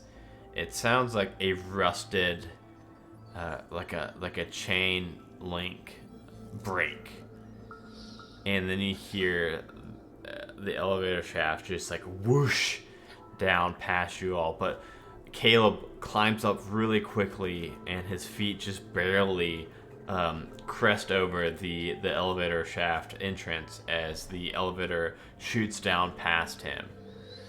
And he looks at, hey, that was. Did you see? That was really close, That Gwen. was I think very that should be. lucky. Maybe we should get OSHA to check up on this place. I think you might not be wrong. I'm going to look into that. And hey, we're on the executive floor, so this is absolutely the right place for me to find someone to talk to about it. I don't think this is gonna be anyone to talk to about this because so the executive floor is offices on so it comes from the elevator shaft. On the right is offices. The back far right is a lab. And then there's like a big foyer area with like these like planted trees and bushes. It's a really welcoming area for like when they're trying to like swoon new investors and guests.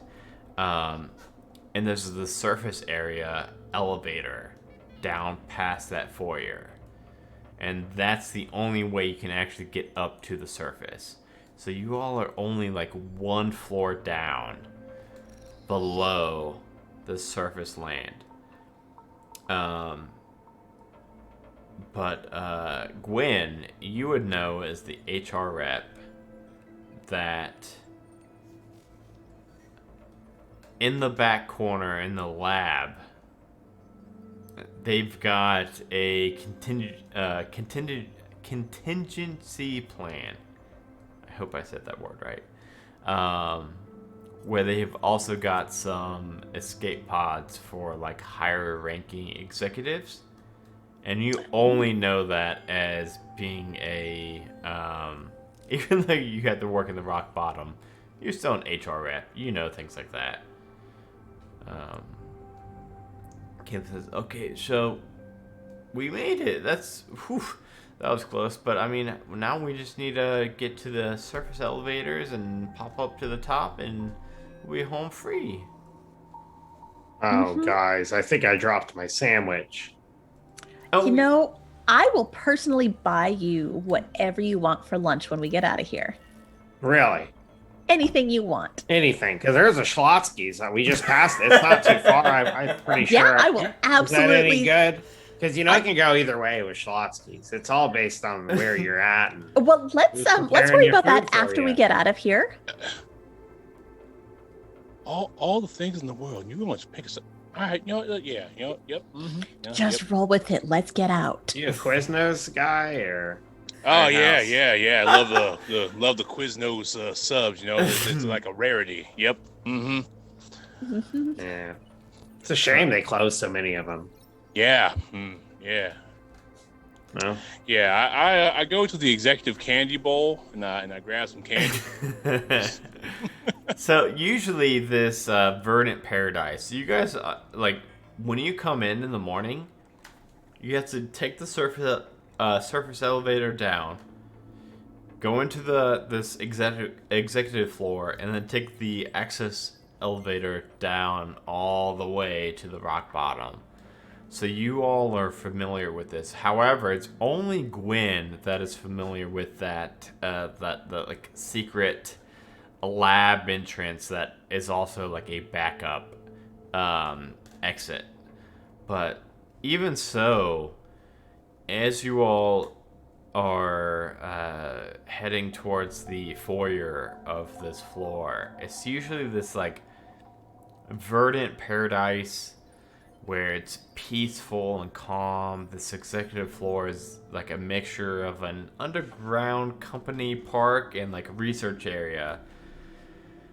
But now the trees, the foliage that like once had this like source of like joy and fresh air seem way more ominous. because there's this like dangerous, like gloomy emergency lighting. It's red and yellows that are mixing with the trees, and the exit elevators that aren't far that go up to the surface. You can hear this rumble of groans coming from that direction. It sounds like you don't even have to roll for it. It sounds like more than you've encountered thus far. At least dozens, if not nearly 100 of this like cacophony of like these groans that are coming from this.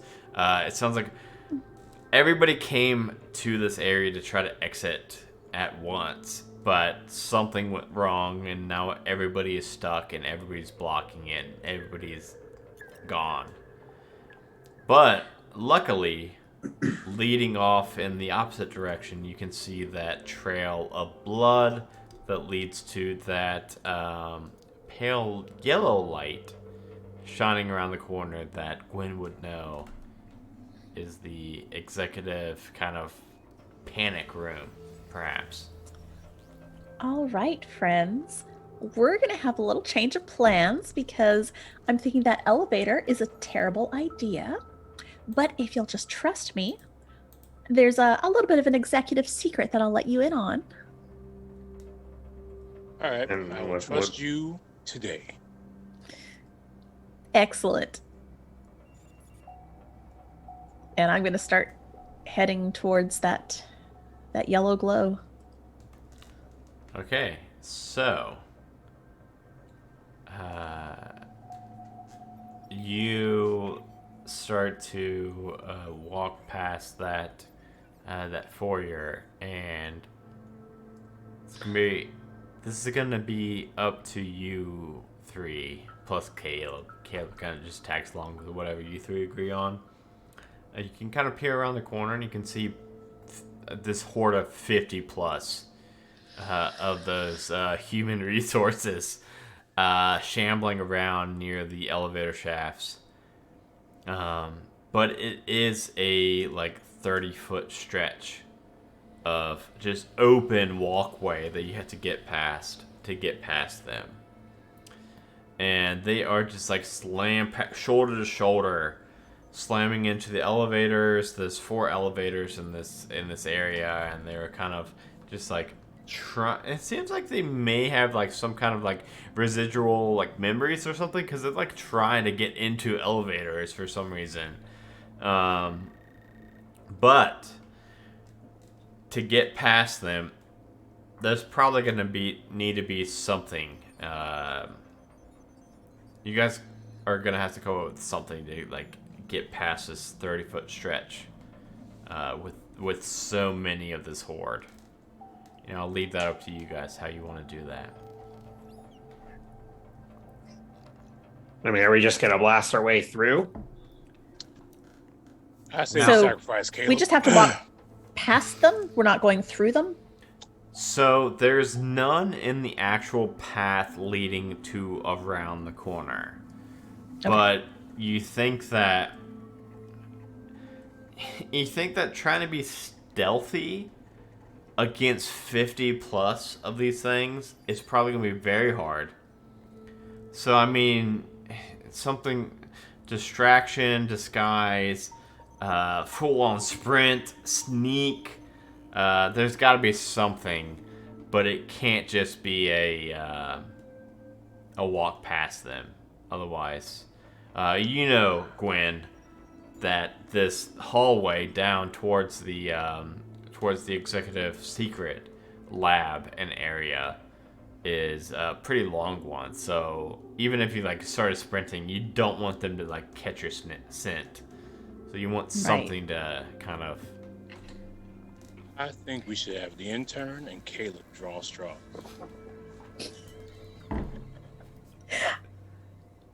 To do what exactly? Why don't we just cut the lights and run for it?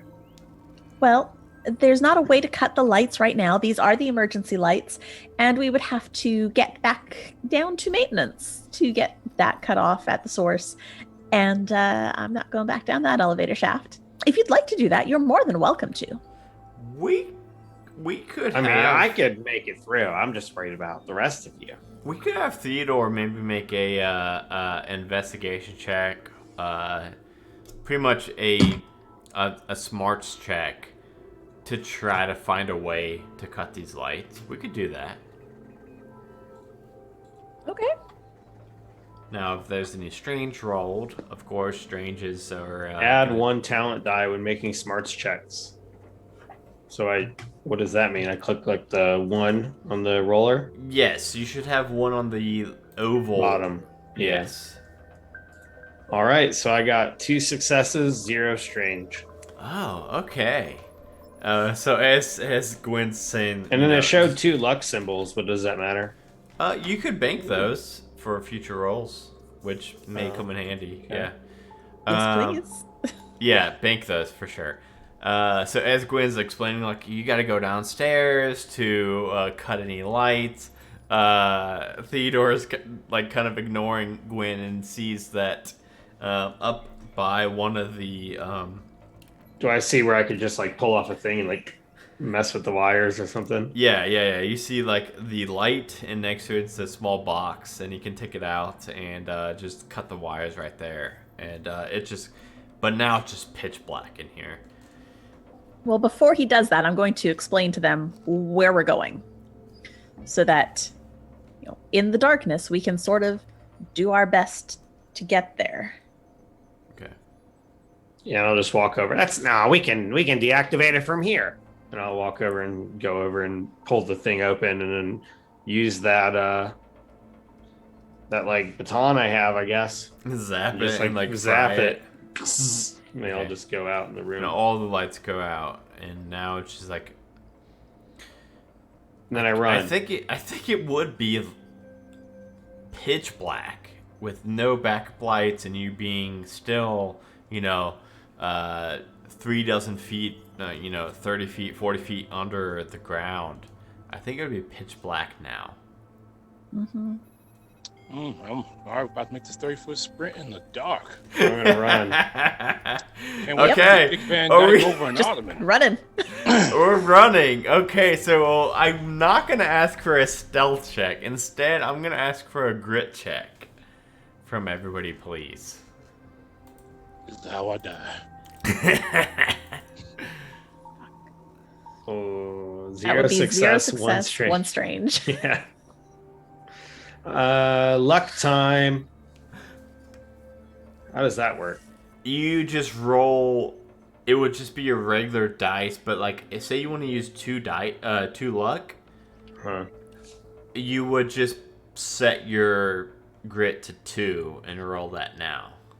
So I roll again. Yeah. You're supposed to do that beforehand, like set it like your grit to 2 higher. But Before you roll. But this is like the kind of like the first time everybody's playing. All right. Well, after I redid it, I got 5 successes. Okay. So we'll say 2, because you had 2. You know what I mean? Yeah. Because you added 2, so we'll say 2, which is good. Corsair, what'd you get?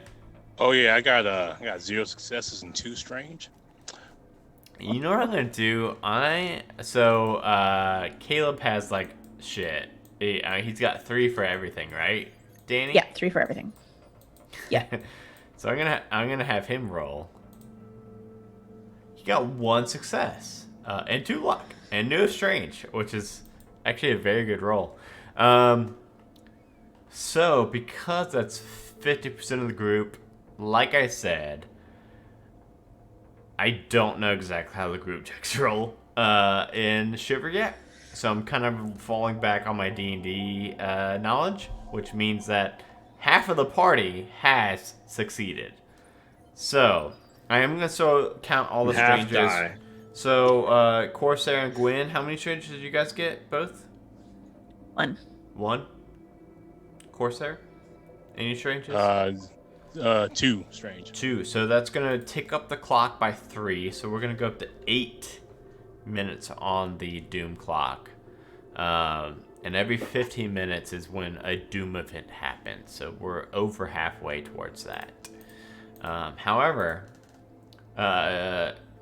Caleb and Theodore are able to kind of spur everybody into motion, into just full-on sprinting in the dark towards this secret lab that Gwen has mentioned. And you turn the corner and you see some more of those dim lights, the emergency lights that weren't quite cut yet from Theodore. And it's illuminating this like long corridor flanked by glass display cabinets that are lying behind the cabinets. And as you make your way down further and further into this corridor, you see hunks of rock with these ancient runes and symbols carved into them behind the glass, and dusty tomes, scrolls. Ahead of you, there appears to be a state-of-the-art laboratory, and it is eerily quiet. Gwen, you know that there's like some kind of executive exit here. That's all you know. Right. So, going into here, you have no idea exactly what to expect. Okay. If anybody wants to roll a smarts check on like the items behind the display cases, we can do that. Otherwise, we can just go into the end of this corridor. I would like to. So it is a smarts check. And it's going to be a CR2. 1 success, 1 strange.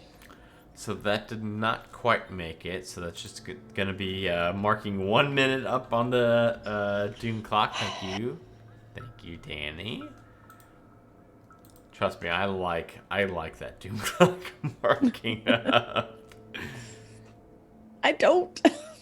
Theodore Corsair, you want to try to decipher these like artifacts and things, or you want to just head on into the lab that Gwen has led you all to? Oh yeah, I'll do that. And I got 1 success and 1 strange.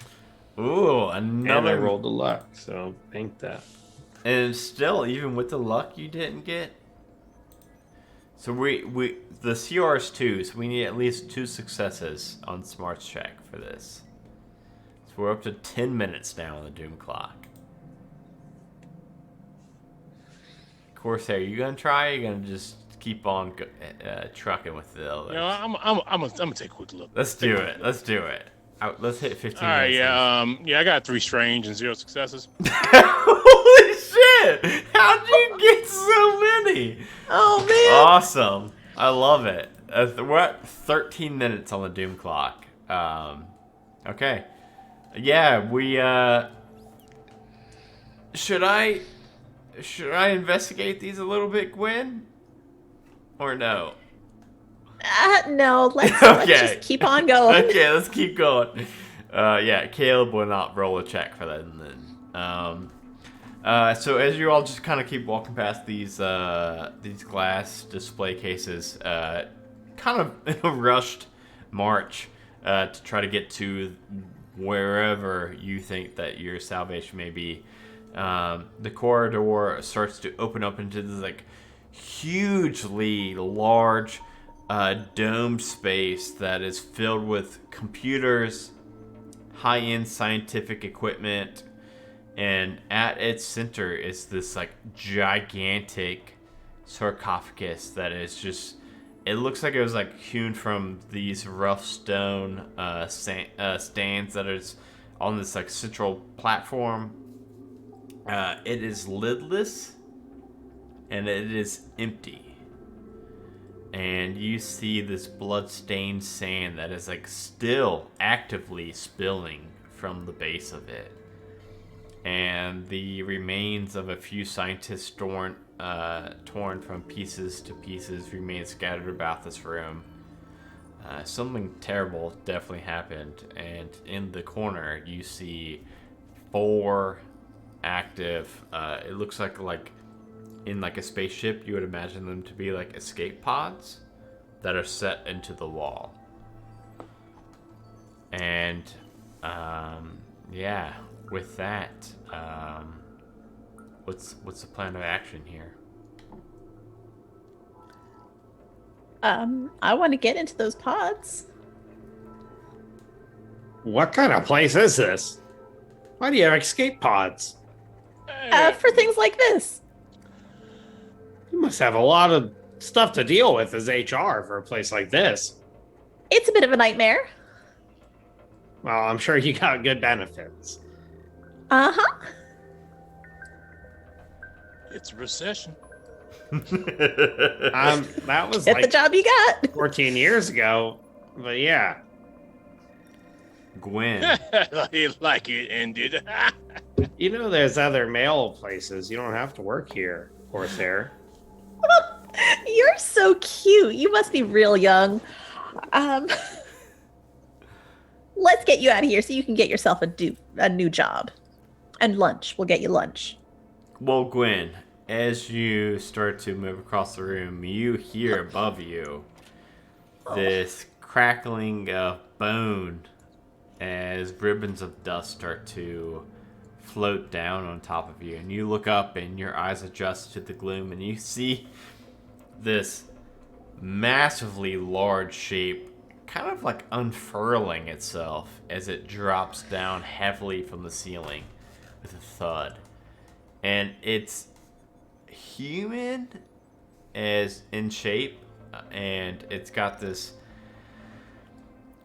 long black onyx claws and this like overly long limbs that are like dropping to the floor, and it's got this snooted face that's like obscured partially by these like dirty bandages that are tied around its face, and it lurches towards you. And then, with a dry, hollow scream, dust and sand start to just billow from its lungs. So we're gonna go ahead and hop into initiative. This definitely seems like whatever came out of the sarcophagus. Unfortunately, it is fast.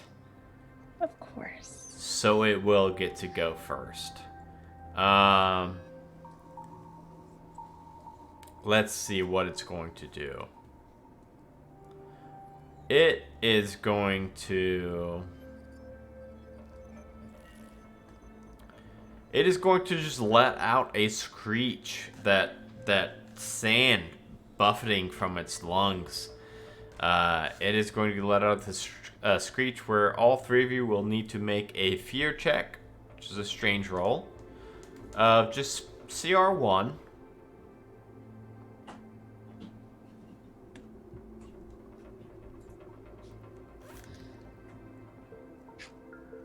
Anybody? And we can use Great. luck with that, You right? can use luck with that, yes. I'm going to use my luck.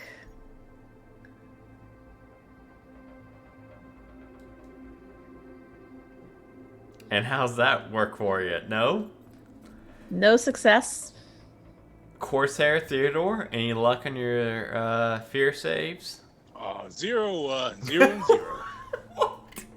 I got 1 success, 1 strange. Okay, so Theodore... Oh, wait. I can re-roll any heart symbols rolled for fear checks. Oh, very good, So Gwen. how do I roll just 1 die? You probably have to, like, just enter in 1 for your talent die and then click it again. Okay, I probably. will enter that and try it again. No, that didn't help. Okay, so for some reason, Theodore, like I said, you've seen some shit in your intern days. Yeah. You other two, Watched Corsair, a lot of animes. Corsair and Gwen, you both are going to be taking 2 damage, which, listeners at home, if you haven't played Shiver before, 2 damage is kind of a lot. What kind of damage is this? This is piercing damage, if that helps or hinders. All right. I don't know why exactly it's piercing. It seems a little weird. I guess it's like more piercing your soul than anything. But also, Corsair and Gwyn, you will be feared. Which, shall I read what exactly fear does? Yes, please. Don't worry, I got this, everybody. And they're just terrified. You'd let me go to the fear section real quick, of course. I'll learn the rules eventually, fear not. But for now...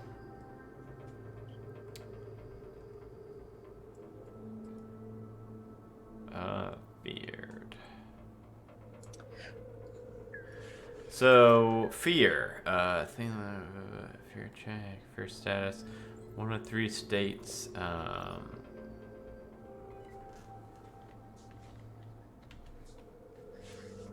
Whoa, I don't know what I just pressed. I am looking it up at the moment. There's some on the dice roller itself. Oh, what's that say? A pretty good explanation of fear. Okay, yeah. On a failure, you become affected by fear. Each has a different effect. Stable, you're steady. The next one would be us now. We are afraid. You succumb to fear as it invades your mind. When you're afraid, you minus 1 core skill point from every skill area to a minimum of 1 until the effect of fear is broken. Thank you, Danny. Yes, exactly. So all of your D6 rolls, your grit, wit, smart, heart, luck, and strange, are all just -1. Exactly. Thank you so much. Now, I do have a skill, an ability, where I can roll a CR1 heart check to lower an ally's fear status by 1. So I can try a roll to see if I can make Corsair feel better. So, that was this thing's... well, let me see. So, listeners at home, Shiver is a very new system, so you very well may have never played it before. Probably not. It's so new. However, the course of a initiative roll, as you may, is an attack, a move, and an interact. So since this creature was a fast, it got its attack, and now it will do a... I think that's it. I think that's all it can do, and I don't think it's gonna really move any. So its turn is over. We will pass it over to Theodore, Corsair, Gwyn, and Caleb. But Gwyn, yeah, if you want to try to use your ability to do that for Corsair, you can take your turn first. 1 success. Is that all you needed? That's all I needed, a CR1 heart check. I got 1 heart. So what do you say to Corsair to kind of calm his nerves? You'll be fine. You've got the big gun. Oh, yeah, I got the big gun, yeah. Corsair, you are no longer feared. And now, like I said, it is kind of free. Gwyn, before we move on, do you have an interact you want to do or a move you want to do? This thing is in the center of the room? Yes, right about like where the computer banks are. And the sarcophagus. I want to try moving around the edge of the room. If there's anything I can hide behind, that'd be great. But I want to start sort of making my way around to see if maybe I can get to those escape pods. The escape pods are around the edges of the room. So yeah, you're able to kind of... You could get to the first escape pod of the room if you wanted to. Then I will. Okay.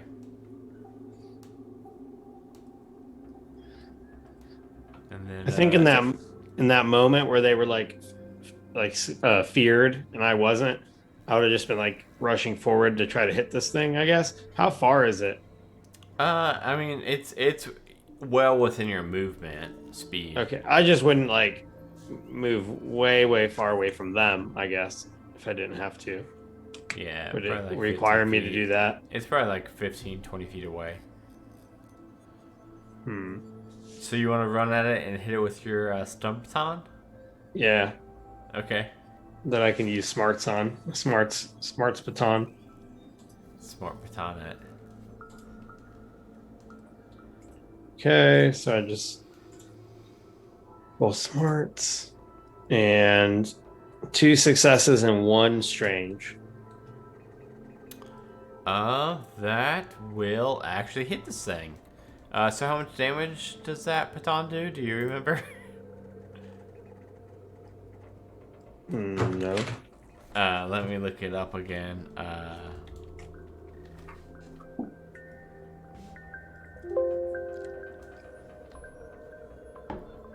It's called a shock baton, right?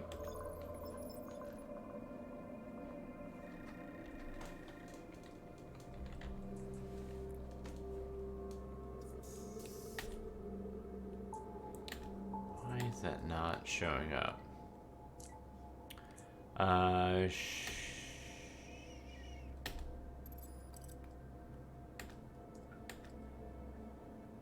Stun baton. That's why it's not showing up. It's not called a shock baton. It's called a stun baton. You do 2 damage to it. Okay. If it's in water, the damage is doubled, but it is not. So you do 2 damage to it as you run up and stun this thing. Okay. That was your attack and your movement. You can also do an interact if you've got anything. I don't know if you've got any kind of special moves or anything that can do an interact. No, I don't think I do. Okay. Then it's just Corsair and Caleb left. Being reminded that I have the big gun, I will shoot the big gun. Yeah. Do you have the stats for that big gun pulled up? Or Yeah. Okay, cool. I think it was like Yeah, 5 damage. Yeah, Big gun. big gun.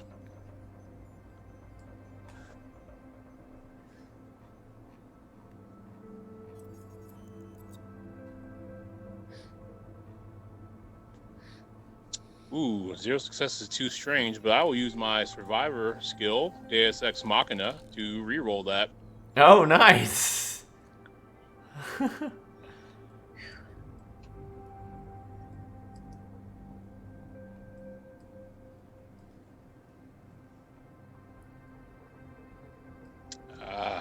Yeah, 3 successes, no strange. There you go. That's it. Yeah, and so that's 5 points of damage. Does it do anything, or is it just a bunch of damage?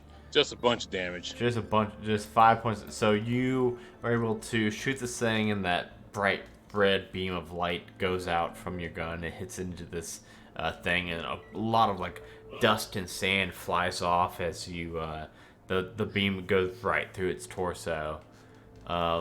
Would you like to do any kind of move or interact? Yeah, I would like to try to grab Gwen and run. Okay, so one thing that I keep forgetting about is an enemy reactions. So what that means is I missed a few, but let's try to keep it going. So 162. So whenever an enemy gets hit in Shiver, they roll a die, and they may get to react to that. So because of that, let me roll for that. Sorry that I'm actually actively looking up exactly which. Here we go. Okay, so that was a wit weapon, right? Yep. Okay. And now...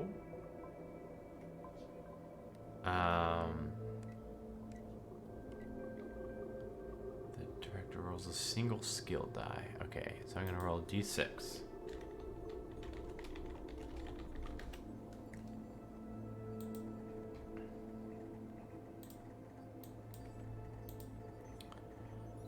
I got a 4, which equates to a red, which means... So... Okay, yeah. So that means that,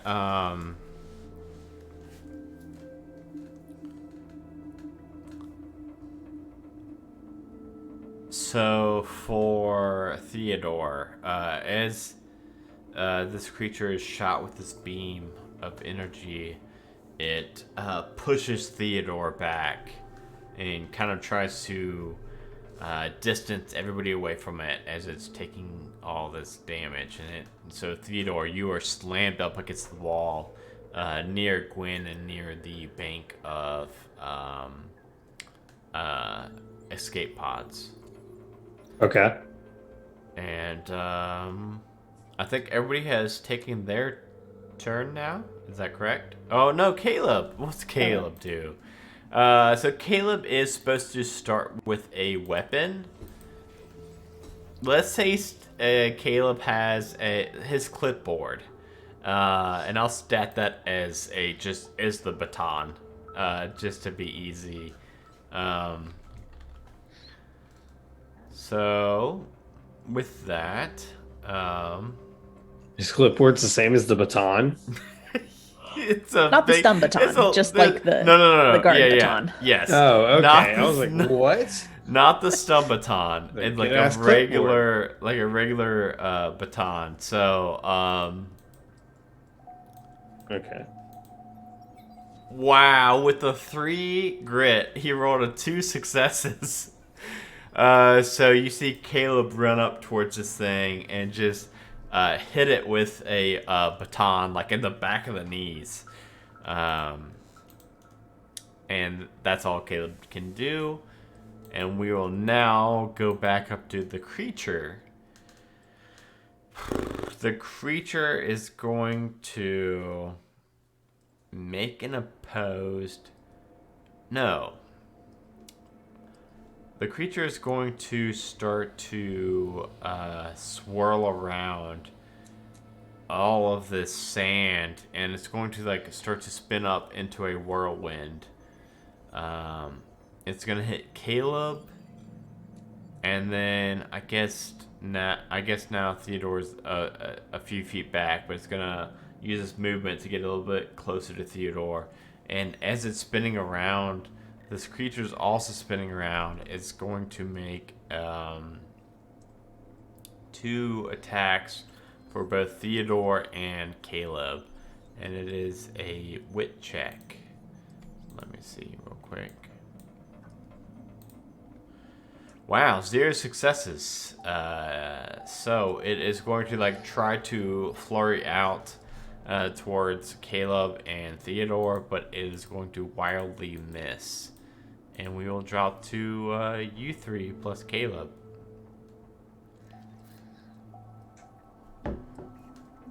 I just got flung against the wall. Yeah. So I hurt. I'm in pain. Yeah, and it seems like I think it was Gwen. Gwen's pretty close to a escape pod, kind of trying to figure out how to exit. Yeah, if I'm right up on those escape pods, I want to get in one. Figure out how to get in one. It will be an intelligence, kind of investigation check to figure out exactly how to enter in, the code for you to be able to enter and escape from. Okay. So if you want, you can try to figure out that keypad.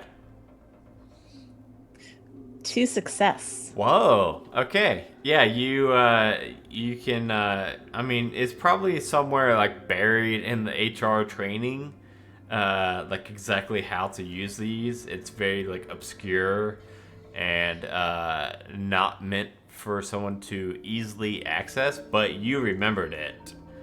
And you're able to enter into the right configuration of buttons to activate the escape pod. Would I be able to call out that information to the others? Yeah, for your interact, I think you could. Then I'll go ahead and shout out, you got to hit this button and then this one and then this one. Otherwise, you're out of luck. And then you dip into the escape pod? Yep. Okay, cool. I am still afraid. Yes, you are. Which should have -1 from that skill dice. But Yeah. whether you did that or not, you should be good. The Shiver die roller does it for you if you change your status. Did you do that, Danny? I did. Okay. I also used the one luck that I had, so. Okay, cool. You're good then. Yeah. So it's Caleb and Theodore and Corsair. Whatever. How are we gonna play this? Well, I'm gonna step backwards towards the pod. I'm gonna let off another shot, and hopefully they get to getting on. It's clear that she never really liked Caleb much anyway because she got him a job here, and that's all right.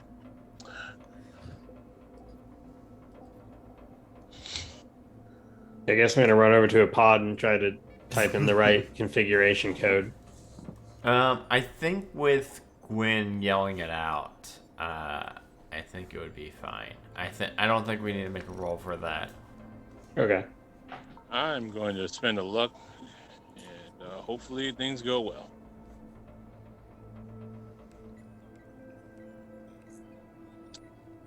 So I have 3 successes and 3 strange. Is that like a cancel, or how's that? No, you're good. So stranges only add to the doom clock if you fail your roll, and you succeeded with your 3 to shoot this thing. By the way, to hit something, it's pretty simple. I would think it's more simple than like D&D or anything, where you rolled 3 successes. A creature will have a certain challenge rating or CR. So this thing has a CR of 2. You rolled 3, so that's more than the 2. If you roll, I believe it is if you roll 2 or more than the CR, that's when you crit. So if you roll like a 4 against a CR2, you crit. And the cool thing about crits in this game are a grit, a wit, an intelligence, a charisma, a luck, a strange. Whatever you crit using has a different effect. Like a grit crit, I believe, knocks the creature prone. Whereas a wit crit, I think, gets to like roll an extra damage die or something. It's very cool. I really like it. And when we get the first crit, we will dig into that more deeper. But you did succeed on hitting it, and you will have no impact on the doom clock.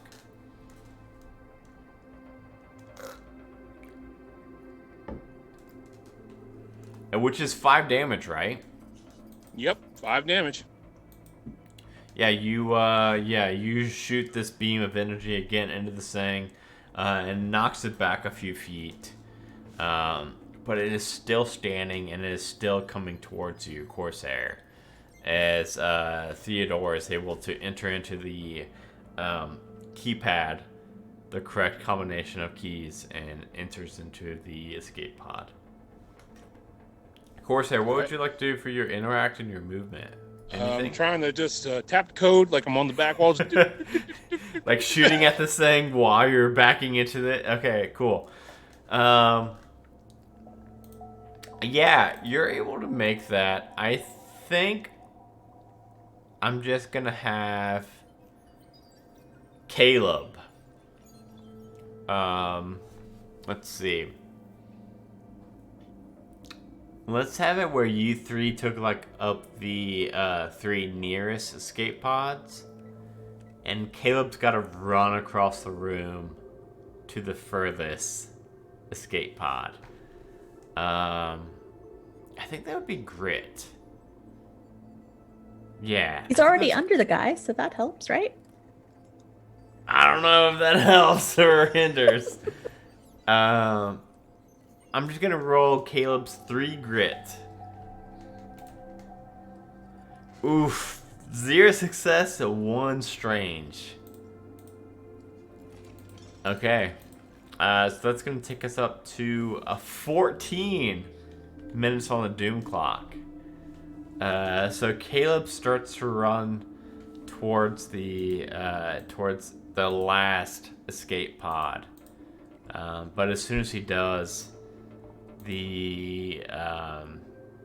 this patient X is going to crawl up onto the walls and run along the side towards the escape pod, and is going to have this sandstorm start to swarm around him. And Caleb starts to like shield his eyes. He's not really able to see where this escape pod is. I believe you 3 all entered in your codes to the escape pod, right? And got into the pods? Mm-hmm. Okay. Yeah. Yep. Ready So for departure. Yeah, you all like get tucked in, fasten your seatbelts, and after you entered the code, there was like a 10-second countdown, so it's pretty quick. And you buckle your seatbelts, and the doors close shut as you see Caleb's like struggling to get into his, and there's sand swarming around. He's not able to see. He's like trying to like enter stuff into this keypad.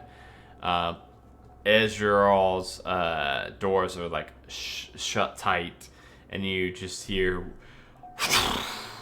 and you start to feel like yourselves being like jettisoned up into the sky, and then back into the main laboratory scene. This creature is going to try to body slam Caleb. Make an opposed grit check. So this thing has a grit of 6. And Caleb only has a 3. So let's see here. Let's set this to 3. Caleb got 0 and 3 strange. And then if this thing has a 6, 0 and 0. So I don't know how to do that. We'll call that an even. We will have this thing. We'll still mark it up 3 minutes on the doom clock, but we won't have this thing body slam Caleb. But marking that up to an 18 on the doom clock will be marking it up past the quarter-past-hour. And Caleb is able to, through the sand, he's able to enter in this code on this keypad. And he goes in and he fastens his seatbelt. And he notices that what he would imagine the doors should be closing, but they're just not. And he looks up, and through like these teary-eyed, sand-covered eyes, he can see that there's a flashing red light, and there's some malfunction going on with the doors. And then this creature leans in and just starts to reach towards Caleb. And at that, you all, your pods start to hurtle just more and more towards the surface at this, like, it's almost an alarming rate. Like, you guys were not trained for this. As you grit your teeth against the force, the pods eventually like start to ease in their speed, and you emerge from the ground, and the hatch pops open. You clamber out of the pod, and you find yourself just looking out at the starry sky, and the fresh air feels amazing. But you start to look down at the hill from towards the city below, and It's usually like this gleaming beacon of electricity, and is now just this tall column of smoke rising from it. Fires are burning, and you realize that the situation was not contained to the hollow. And whatever horrors were cooked down below have now been just rampaging through the world, roaming free. And with that, I hope we all now have kind of a sneak peek of how exactly Shiver works. It's usually bad. Uh-huh. It's usually pretty bad. So why don't we go ahead and go around the table and have everybody introduce themselves as their person, and also who you're going to be playing again in the actual Doom Clock series. We went regular, and then we reversed it. So let's start again with Jeremy. Jeremy, where can people find you in the real world, and then who are you going to be playing in the Doom Clock series ongoing? You can find me on Twitter at Tabletop Jeremy. You can also find me at Dice Talk on Instagram and Twitter. Dice Talk is a podcast where we interview different personalities related to tabletop games and talk about all sorts of topics. You can also find me on Eclipse, which is a sci-fi space D&D podcast. You can also find me on Roll for Weird, which is Monster of the Week podcast. And then you can find me doing random one-shots on the network. I play Theodore Copper, and Theodore in our regular series is actually one of the engineers at IBM, but he witnessed some stuff during World War I, which is the time period where he comes from, and witnessed things he shouldn't have witnessed, and has joined the Watch, basically given a choice of having his memory wiped or joining them. So he joined them, and that's Theodore Copper. Awesome, yeah. And let's go down to Hollow Invective, aka Corsair. Ernest, where can people find you in the real world, and who will you be playing in Doom Clock? Hey everybody, I'm Ernest, also known as Hollow Invective. You can find me on Twitter at Hollow Invective. You can see that there on the nameplate. You can see me mostly doing one shots or Doom Clock right now with Majestic Goose. In Doom Clock, I'm playing Corsair Jones. He is from the 1960s. He was he's an African American man. He had a bad run-in with some government experiments, but he got out alive, and he was approached by the Watch. Now he's not exactly sure why, but he accepted because there was better than anywhere else at the time.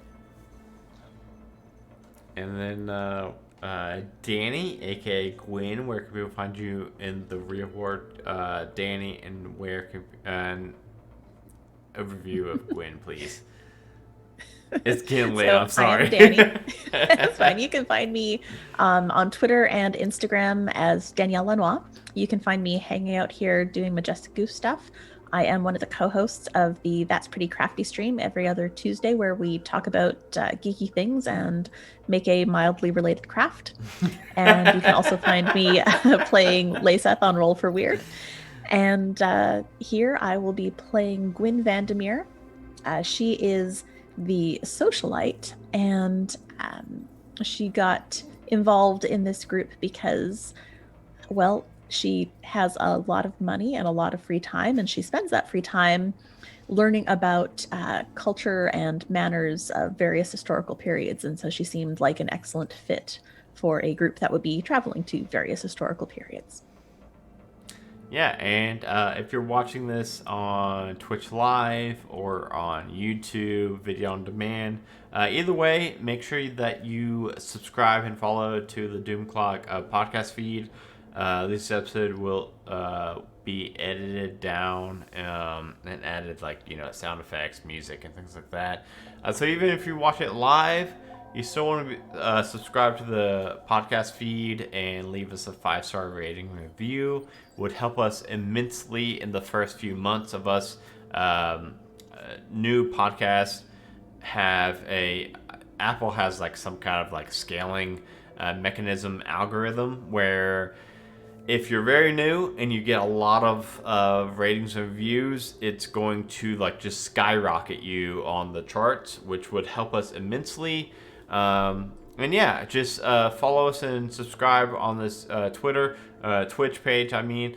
And our chat bot was down tonight, unfortunately, but we do have a giveaway going on that will be, I will drop the link really quick in the chat. It is going to be ending very soon in, let me see, I think it's like 2 days. So it's the day before Van Richten's Guide to Ravenloft comes out. And 2 days before that, we will be ending our giveaway, and you can win a copy of that right there, where I just dropped the chat. So thank you for watching, thank you for listening, and the first Friday of June, which of course is June 4th. June 4th, we will be back with episode 1 officially of Doom Clock, which will be set in 12:15 actual time, whatever. So we will see you all then on June 4th. If you're listening on podcast, tune in on the Twitch stream also. And yeah. Thank you all for watching, and thank you 3 for a very fun night of Shiver. Hope everybody's kind of got a taste for how Shiver is played now, and we will see you all then. So, bye everybody.